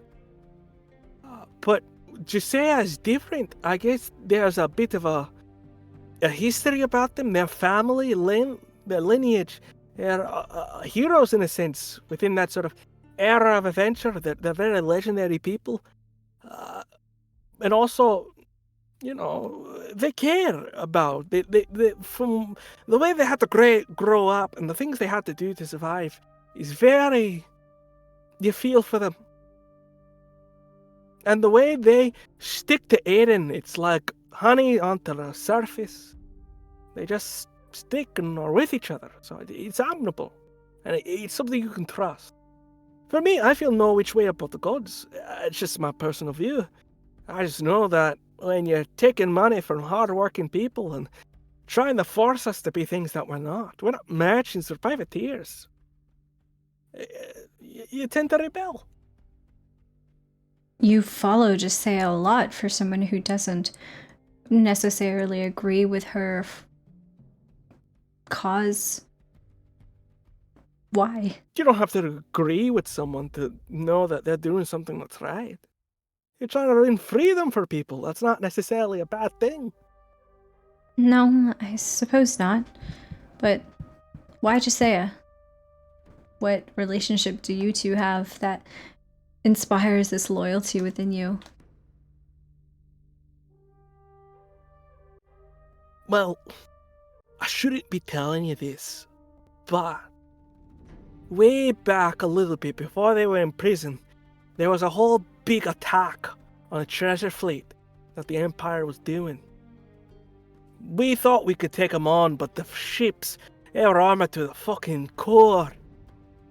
We was dying out there, and we almost did die. But Josiah came in, along with Aiden, and they saved us. For the most part, anyway. She gave up her ship that was her home, she lived in, to save our lives. And it was the least I can do, especially after what I did after, but I may be saying too much. That was you? Well, I was one of them. Well, yes, you see very much, it's very awkwardly, yeah, we did, but we did that, yes. That... My brother has been trying to deal with this for a while now. Why? What treasure were you transporting to start this kind of conflict that is so unnecessary within Mali? Well, I don't know. It's part of Aiden's plan.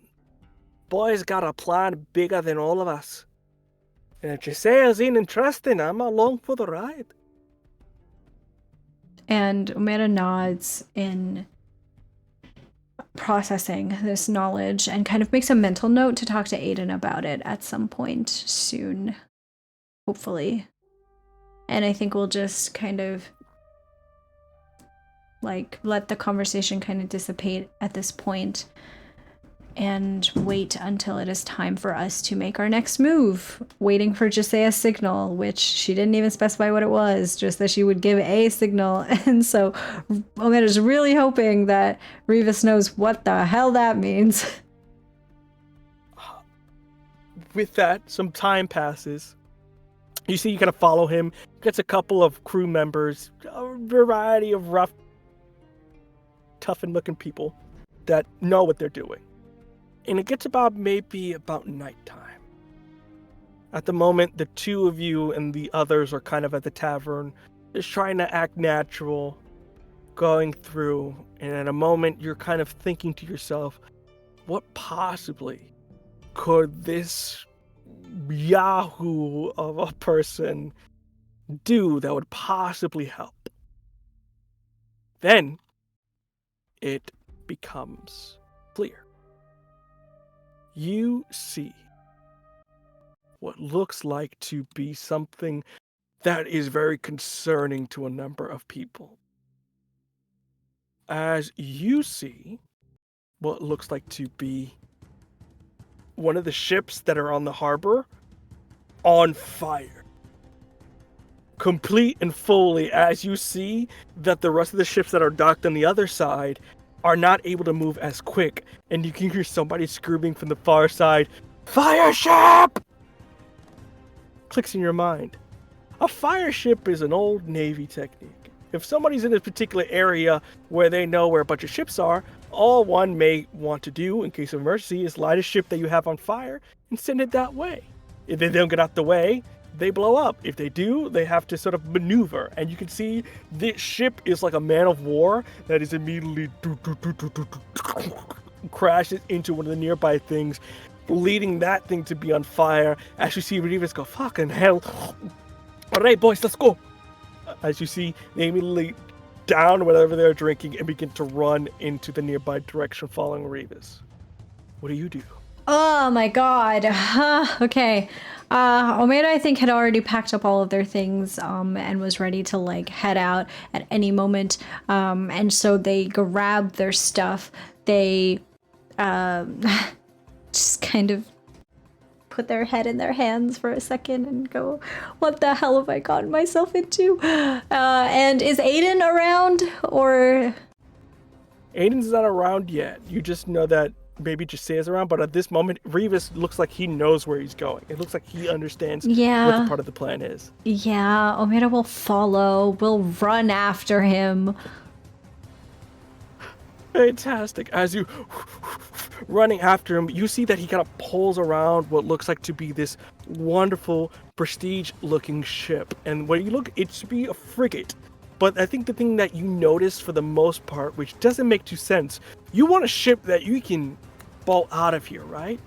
There's a bunch of leaner looking ones that you can find. You got schooners, which are kind of like maybe one or two decks. Maybe you have even, especially for your crew, maybe something of a smaller nature. This is like a cargo ship. This is a freighter kind of ship. This is kind of like, speed isn't necessarily its best thing. It's got a bit of hull, and it looks like it's meant for transportation for the most part. As you see Revis go, all right, boys, this one is going to be ours, so get on. And not even, because we don't have time, everything's happening so quickly. Omera's just gonna like file all of these questions that Ray is having right now in the back of her head, and just is gonna do as I'm told, quite literally, and just follow. Fantastic.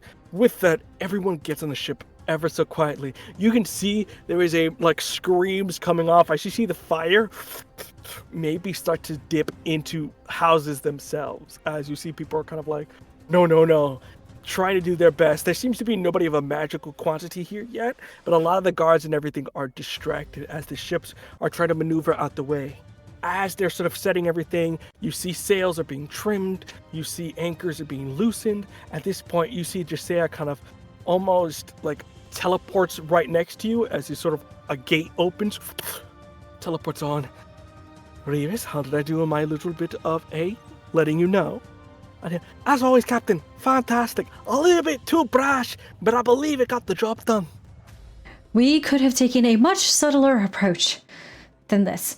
If we were trying to not to draw attention to us, we have failed spectacularly.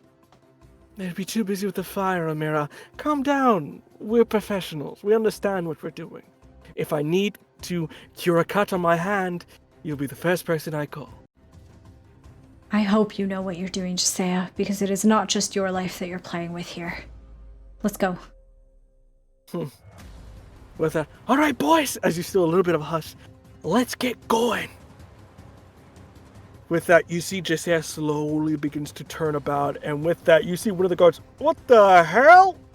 All right, boys, it looks like they spotted us. With that, you see they pull out their almost composer baton, almost do like what looks like to be a flurry of motions as you see music notes coming off of it. And as it does, it hits into the sails, providing a gust of wind that immediately pushes it off into it. And with that, you kind of have to hold on to something as it's almost like a quick afterburner going through. With that, you are able to very easily, without anything happening, going through, you get to about the midsection of what looks like to be this sort of bay-like area. And at this point, you see Revis go, fantastic, it looks like we got at the bay, but Captain, what exactly are we going to do about the chain? You see Jasei go, don't worry, Aiden is coming. What does that exactly mean? You didn't give him what I think you gave him. What did you give him? Don't worry. You know, when somebody withholds information from you and then tells you not to worry, you get a little worried. Just there, look, I understand Aiden and everything about it, but the last time, it didn't exactly turn out well when he used it. And with that, you see on the far right corner, there are two towers. Each of the chain connected to them, you see something coming down the hill, almost brushing through tree lines like a rhinoceros. And with that, you see something immediately get to the base of one of those towers. And soon, you see a crack as it is like if somebody's picking up something. using their whole body.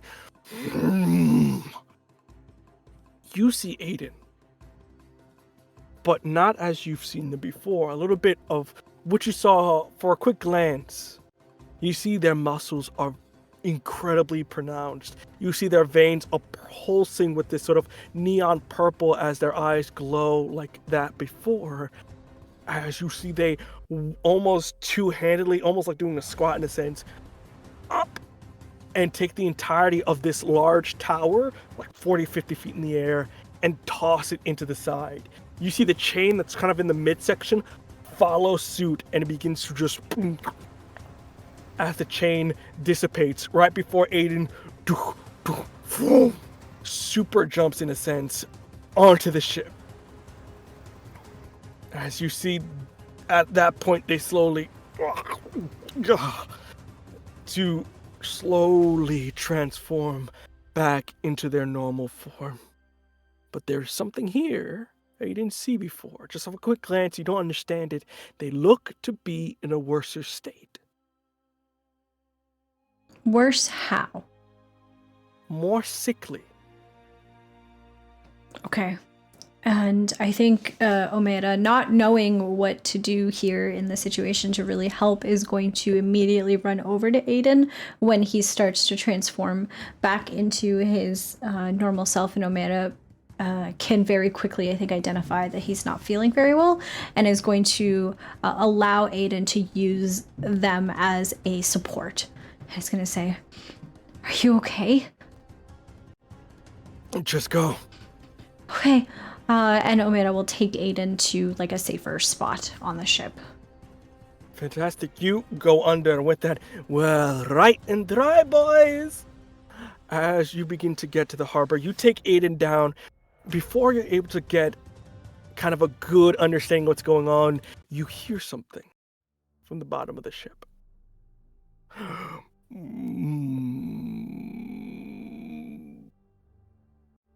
You've heard this hum before. And you see out the portless that is on the bottom, looking into the water, you see something making its way up. It seems that nobody has noticed it yet, as it's kind of moving with the ship. What are you doing in this moment? What do I recognize this humming as being exactly? You, if anything, recognize a god in a sense. I think this might be a perfect time here to recognize something. Okay. You are in the domain, yes. You are familiar with the gospel? Not really. It'd be bad if you didn't know. Yes, in this instance, it would be bad if you didn't know. So, +2 for me. I got a 9. A 9. With that, we'll give you a clear interpretation of the omens, and sort of, you can ask the GM a following question of your choosing, and they have to answer honestly. You understand it didn't connect, but you see along one of these tendrils, it is vortex, but you see what looks like to be almost like an artist leaves a sign of their work. You see Isabella's signature on here. This is one of their many designs that they've made for the Empire, and it clicks for you. If this is something of an invention, and if Isabella made it, this thing's probably dangerous, or powered by something of a divine nature. Do I, as my follow-up question, do I remember like basics about the way that Isabella designs things? Anything that might help me in this moment to think about like, oh, is there a common flaw in her designs, or is there something that she always puts in her designs to make them like extra strong, something we need to watch out for? Yeah. You can understand this thing is crude, which is since their early designs were very, in terms of like they like to call it a cake layer system, in a sense of the inside part is usually a core, and as you progress further and further out of that core, the harder the material is. So on the outside, super indestructible, but if something was to get further in, it's a little bit weaker. Okay. So you understand there's a core, and also that the further in you go into it, the more of a damage it gets. So as we are hearing the humming of vortex coming up from the bottom of the ship, I think my conversation with Aiden is cut short. I was going to, check up on Aiden and, ask so many questions about what's going on and everything, but very quickly silenced. And Omera looks at Aiden with this urgency on rare face. We have to do something about vortex. If we don't, everyone on the ship could die. I'm all ears for plans because I'm out of juice. Yeah, you don't look so great. I think you need to rest, but is there anything at all on the ship that could be useful for us to know? For us to weaponize? He thinks to himself, there is one thing, but I was kind of saving it. Well, I hate to say this, but if we don't use it right now, you might not make it to use it for another thing. We need to break through the skin, the outer exterior, the exoskeleton, whatever you want to call it, of vortex. Yeah, and you see he kind of points in the bag, the core, the same way we used to power the column. It's in there. It's volatile. If you could try to get it in maybe a soft spot, you could blow it open, maybe kill it, but it's in the bag. And you see he tries to get up, but just sits back down. It's in the bag. Okay. And Omera will run over to the bag. We'll take out the core and we'll put it in Rare's own bag that Ray is still wearing. And we'll run up, leaving Aiden. Please, take care of yourself, okay? And don't come up. Go before I change my mind. And Omera will run upstairs to the deck and will just quickly, I think, survey, like, where is Vortex? Are the tendrils out, the tentacles out? Like, are we being attacked? You do notice it as you see upstairs. It immediately, as you open the door, a guy was trying to reach for it. Immediately, door flings open. You dodge out the way as you see a man is grappled and just bring onto the side. You see the tentacles are kind of all around. You see not only are they grabbing people, but you can see some of them kind of retract. You see a laser kind of coming out of it, or a ray of some sort that kind of hits almost with precision of this intense heat as it's sort of attacking the ship. At this point, you see Jasea is very much using their notes to really almost defensively rather than offensively, and you can see a number of individuals are just poking and prodding as you see, "Hey, Gold Killer, if you be so kind, I believe this is your domain, and I suggest you hurry a bit because they looks like they're taking control of the fire." Right. And with the core sort of in the bag, Omera is going to try to summon the wings that they took from Bast, their own version of it.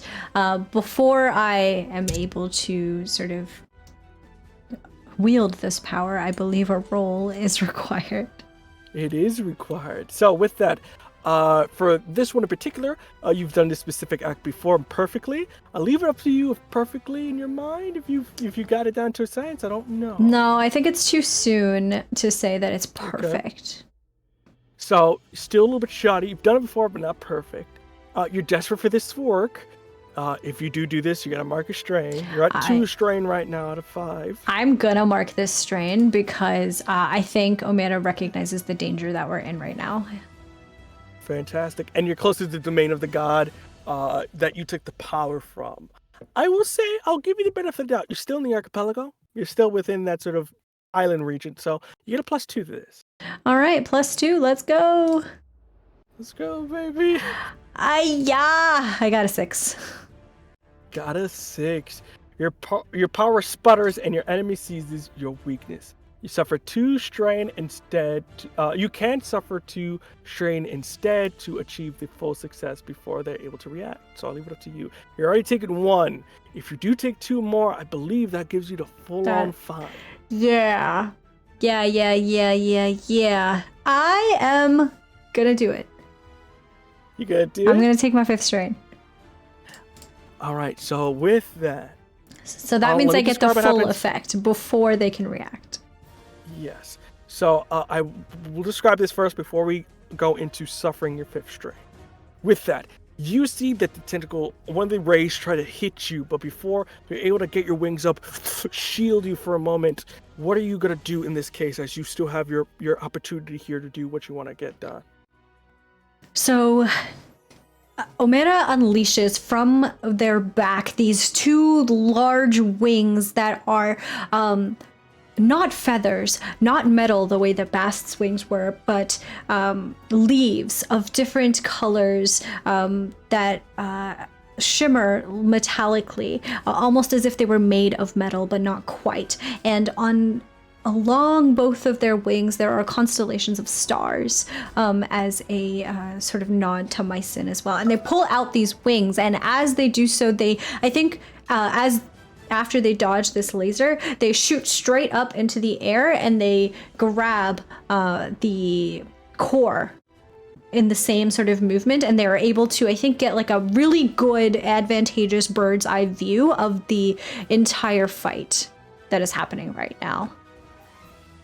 Yeah, as you kind of go up, you can see it's, even though it's big in monstrosities, you would have think it would have just come up. It seems to be hiding under the water for some reason, almost like if it can't come out, as you only see this murky shadow just going through and whatnot with it. As you get up there, you see that it does manage to hit you at the end, as you see one of the nearby rays hits you one of the wings as you begin to go into a dive, in this sense, still holding the core. In this instance, you're suffering your 5th strain. So, it's 2 options here. For the most part, I do think you're going to choose one. I'd be very surprised if you choose the other, but I'm going to end the season right now.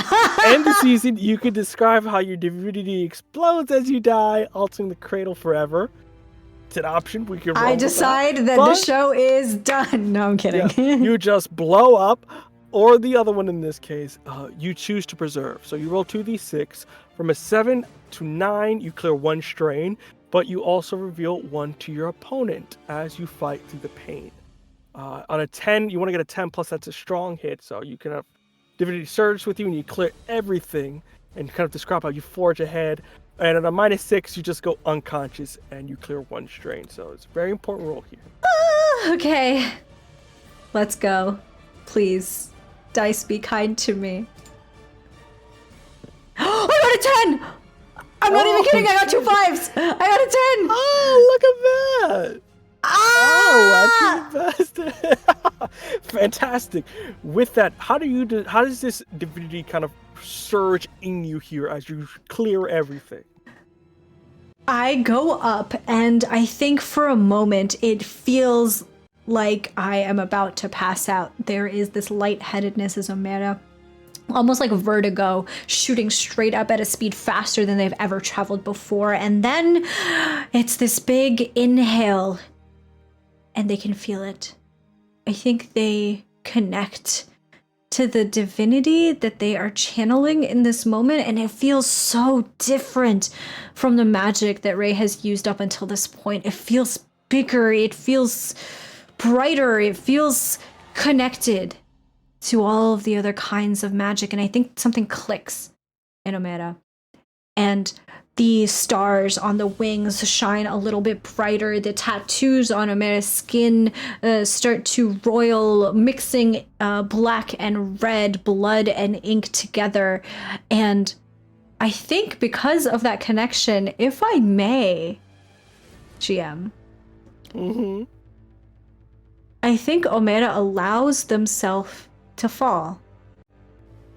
Straight down, wings hanging loosely in the wind, and they fall straight down onto Vortex, onto its head, right between its eyes. And there is this unmistakable, palpable, divine energy surging out of Omera that I think gives me a moment where Vortex does not immediately attack me as I am here underwater.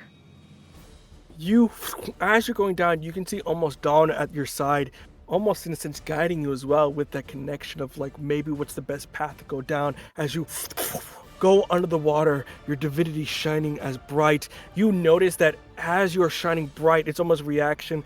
It kind of begins to retract from that sort of bright daylight, almost in a sense of thinking you are its creator, and in this sense buys you time to throw this core at it as you kind of input the most volatile setting you can. Providing enough time at this point, you're with the creature. You do see the ship is able to start going away. So what are you doing now as you sort of have that window open? I take the core and I throw it down away from Vortex. And perhaps we can call this tempting fate. I'm not sure. It's up to you. Perhaps we can call it unleashing divinity. I don't know. Whatever you want to call it. But what Omera tries to do is on top of Vortex, Omera is going to kneel down and put a hand between Vortex's eyes and is going to similarly as Ray did with Ada's white stag, is going to try to connect to the magic, the divine magic that built Vortex, that is surging within Vortex, and try to connect, calm it down, not control it, but just create a kinship, create a bond, something that goes beyond mere words, mere mortal life. I'm trying to get Vortex to see me as inherently connected to it in some way. I think in this instant, are you trying to spare him in this sense rather than kill him? Or kill it in this instance? Yes. Or are you just trying to calm it down? I am trying to spare Vortex, but I'm also trying to get Vortex to spare us. So like a mutual friendship, almost. I'm trying to form a bond between the two of us such that we can be allies moving forward. I think for this instance, because it does kind of cover it, you can roll the Spare of God here. And depending on what you roll, depends on what happens next here. As you're sort of forming this connection with this creature here. Okay! And there's no modifiers, right? It's just a straight roll. Straight up, baby. Straight up. I got a 10. No, 11. I think that's good. Oh, is 11 good? Oh, okay. I thought overkill. No, okay. He dies. No, with that, you can also, on a strong hit, you can bind them with a curse of your own, or in the sense of you can give a direction. It doesn't have to be a curse if you don't want to curse him, but you can say what they must never do, and they must obey. Instead of a curse, I'm going to call it a blessing instead. Yes. So I will bestow a blessing upon Vortex. If I am not mistaken, in this moment, because of the connection that I am forming with this creature, I can understand that. Ooh, actually, GM. Okay. Because of this connection that we have formed, can I understand the curse that is, like the limitation that is already upon Vortex? The reason that Vortex lives beneath the water and does not emerge? Yeah, you are trying to understand, and you notice that Vortex isn't just a machine. You're connecting with it. You wouldn't be able to connect with the machine. You're connecting to the soul within this machine. You get flashes, bits and pieces. Vortex was humanoid in nature long ago. They were a magnificent sailor of some repute. They helped build this place. But along the way, they fought on the wrong side of the war. They fought against the Archons. And rather than being killed, Quintus, in his nature, decided to make this pirate lord something of a guardian, in the sense, bound to them. The concerning thing that you see in your head is that Isabella, someone that, even though they are bound by the laws of entropy, this sort of overall thing of science is meant to help people, in this instance, they bind this creature with no qualms, no remorse in what they're doing, almost in a sense of a necessary evil, as you see the soul trapped into a core, and over time is built into this large machine to act as an extension of Quintus. I imagine that I am not perhaps strong enough to completely sever that bond, unless I am, in which case tell me. But I would like to, as much as I possibly can, weaken the hold that Quintus and Isabella have over the soul contained within Vortex, to give it more autonomy and free will that it does not have.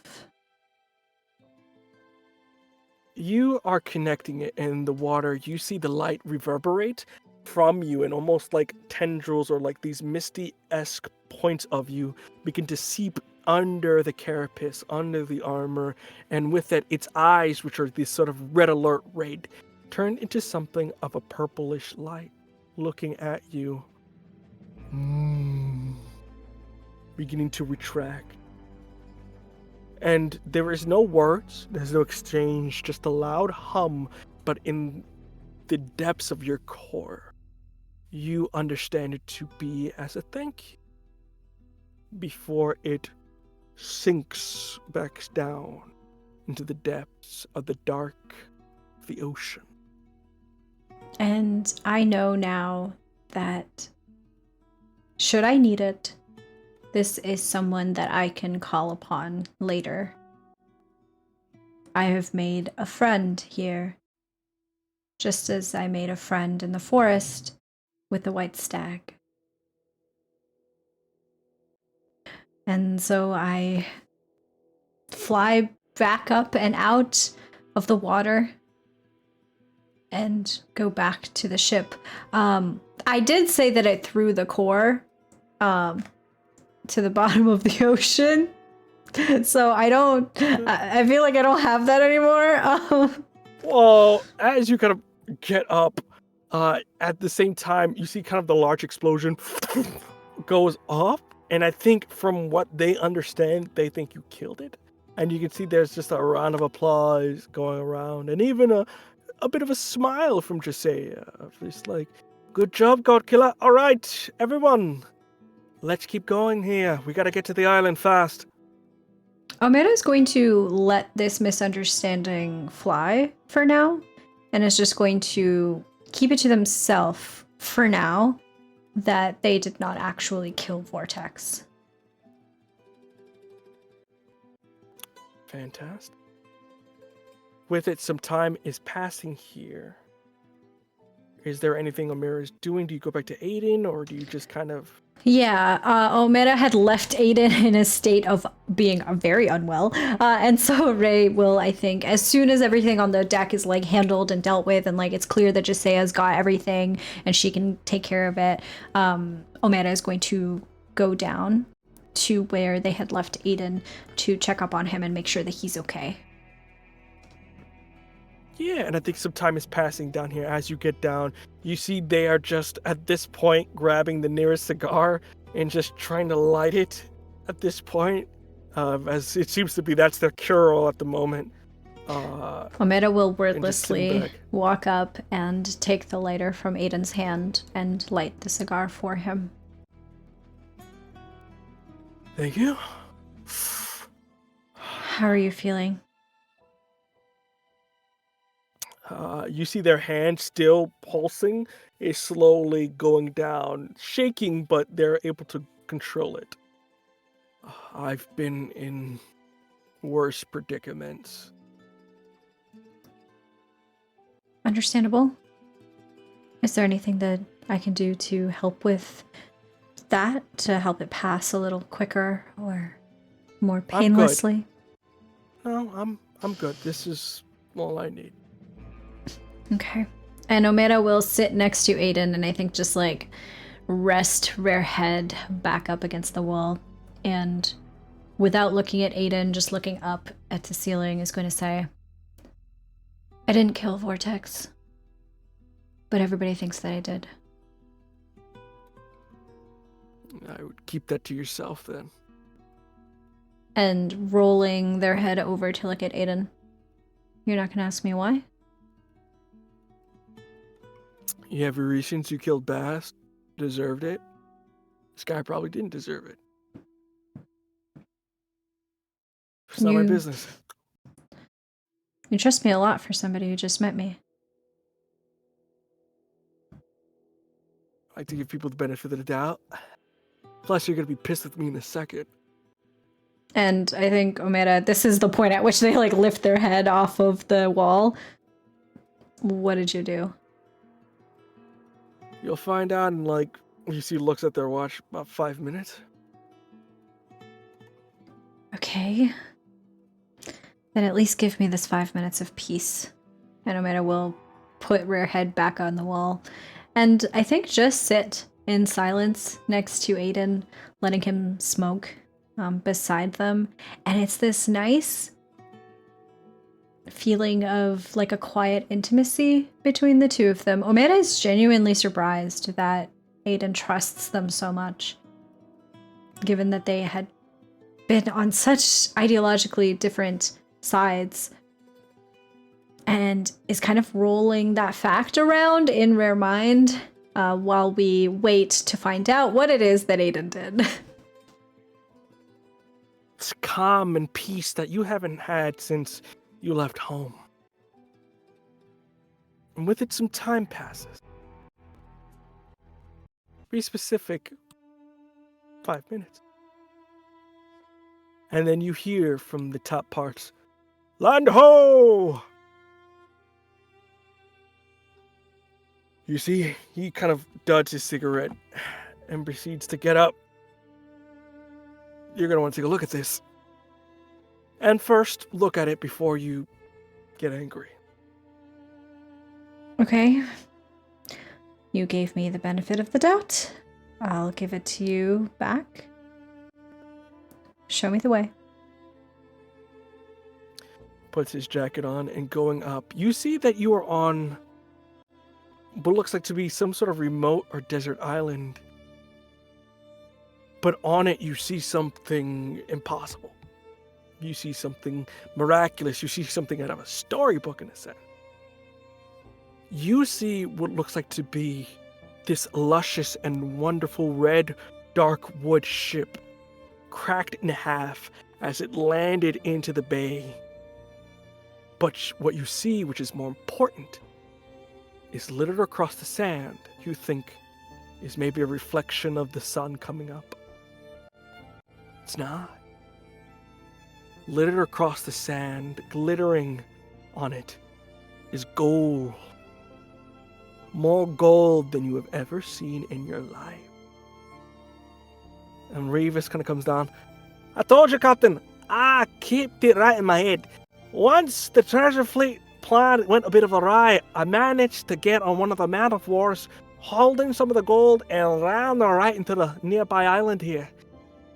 The Empire doesn't know where it is, which means we are ready to go and get the gold. You see Aiden gonna go, fantastic. All right, boys, we don't want to stay here long, so with that, get as much gold as you can into the cargo hold below, and we're going straight to Malay. Hopefully they still have our weapons by the time we get there. Weapons? That's what this is for, is to get weapons? I made a deal with someone. As you see, he kind of sits down on the side, gestures for you if you want to sit. Yes, Omera will reluctantly sit down next to Aiden. Point out there. What do you see?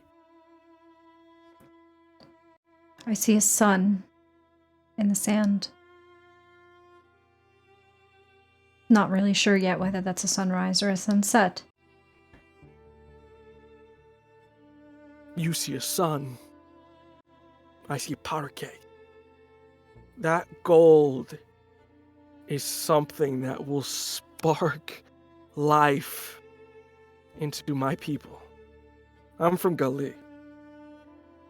For the most time, we have been fighting endlessly with shit weapons with nothing to actually make a push. But I made some deals.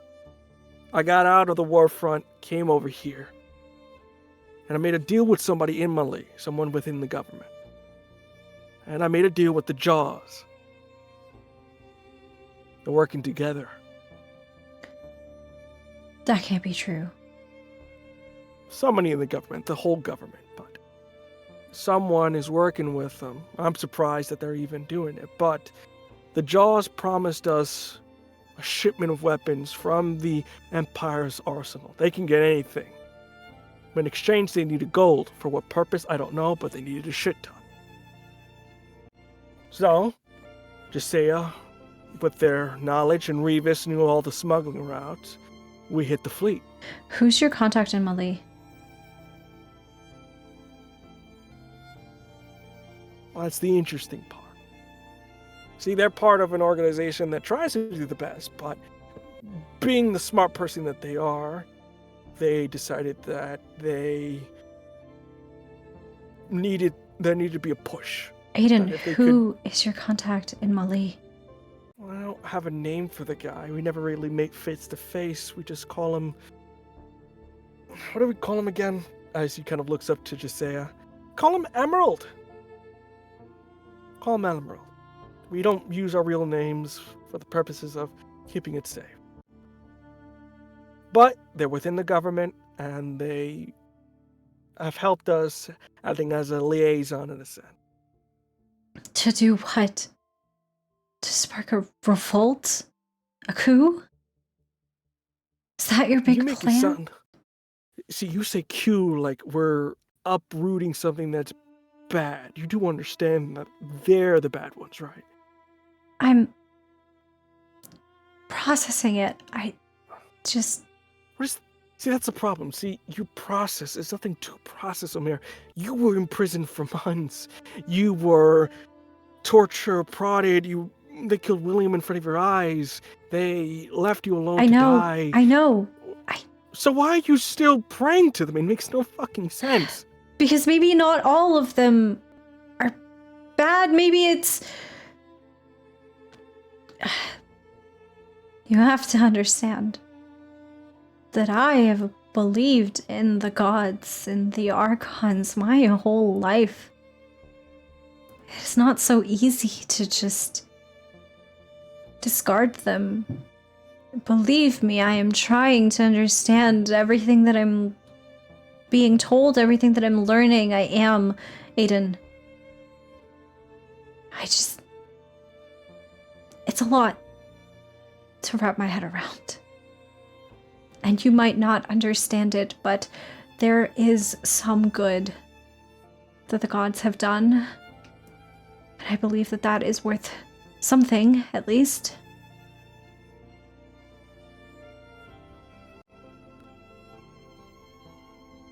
They go in to hold your hand, if you let them. I know you have lost a lot and you have given a lot. So I don't expect you to join our cause. You did what you did by killing Vortex and Bast. So, in my eyes, you held up your end of the bargain. We're headed to Mali, so you're going home. You can go back to your cottage in the woods or wherever you're from. You can just live your life. If that's what you want. For me and my crew and my guys, for all of us, we're gonna fight. You don't have to, and that's fine. I don't expect you to. I don't know what I want, is the thing, Aiden. I just need time. That's all. And I can't help but wonder if there is what you are sacrificing, who you are sacrificing in pursuit of this goal. Whether that's something you've even thought about. You see they kind of go back. I've sacrificed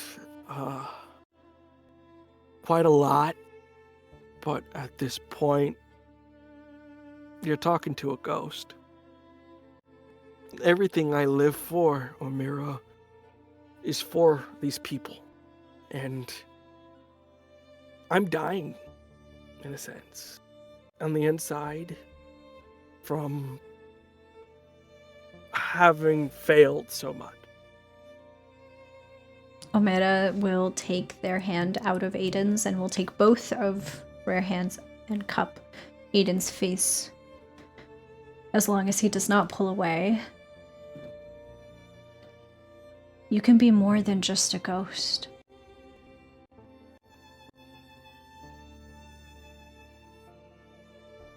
They react, they have a mix of emotions on their face, but it all dies away, and they look you dead in the eyes.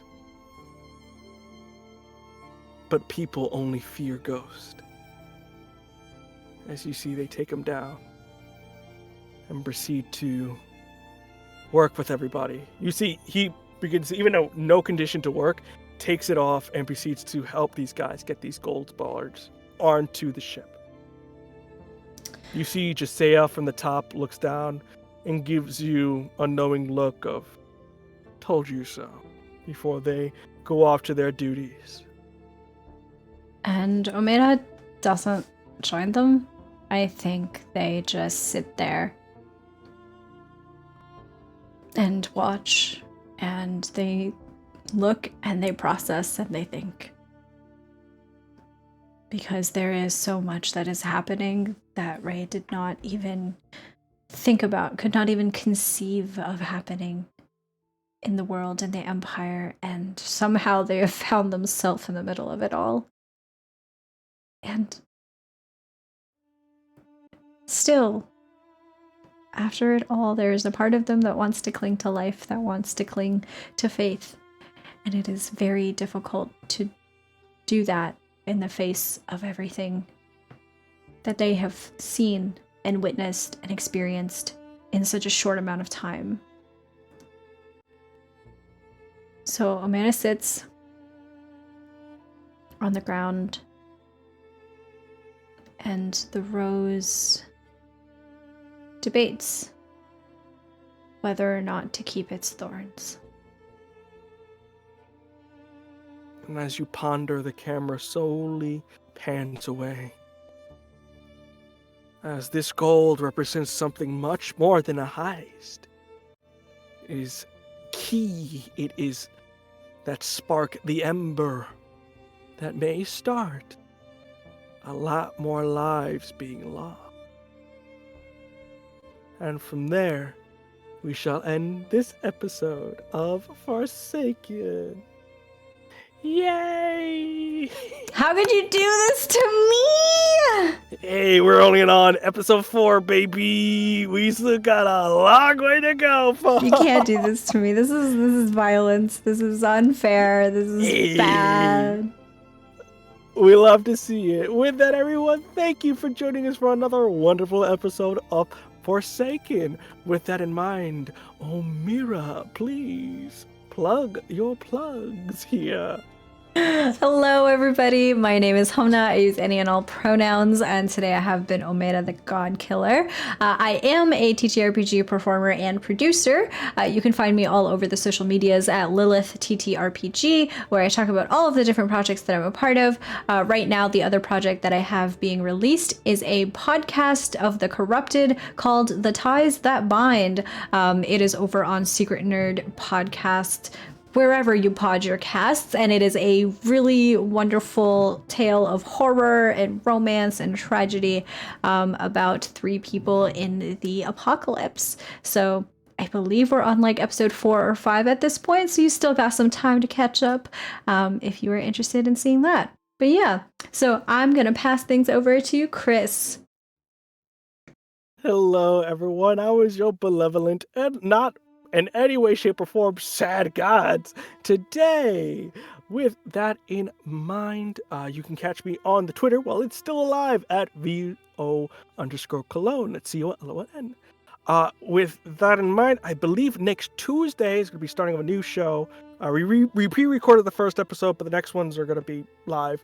Of Embers of Rage over on Bat House RPG. It's an all-Latin werewolf game set in their World of Darkness universe. It's biker gang werewolves, so it's a wonderful cast, excellent time. So next Tuesday, join us at 8 p.m. for that pre-recorded.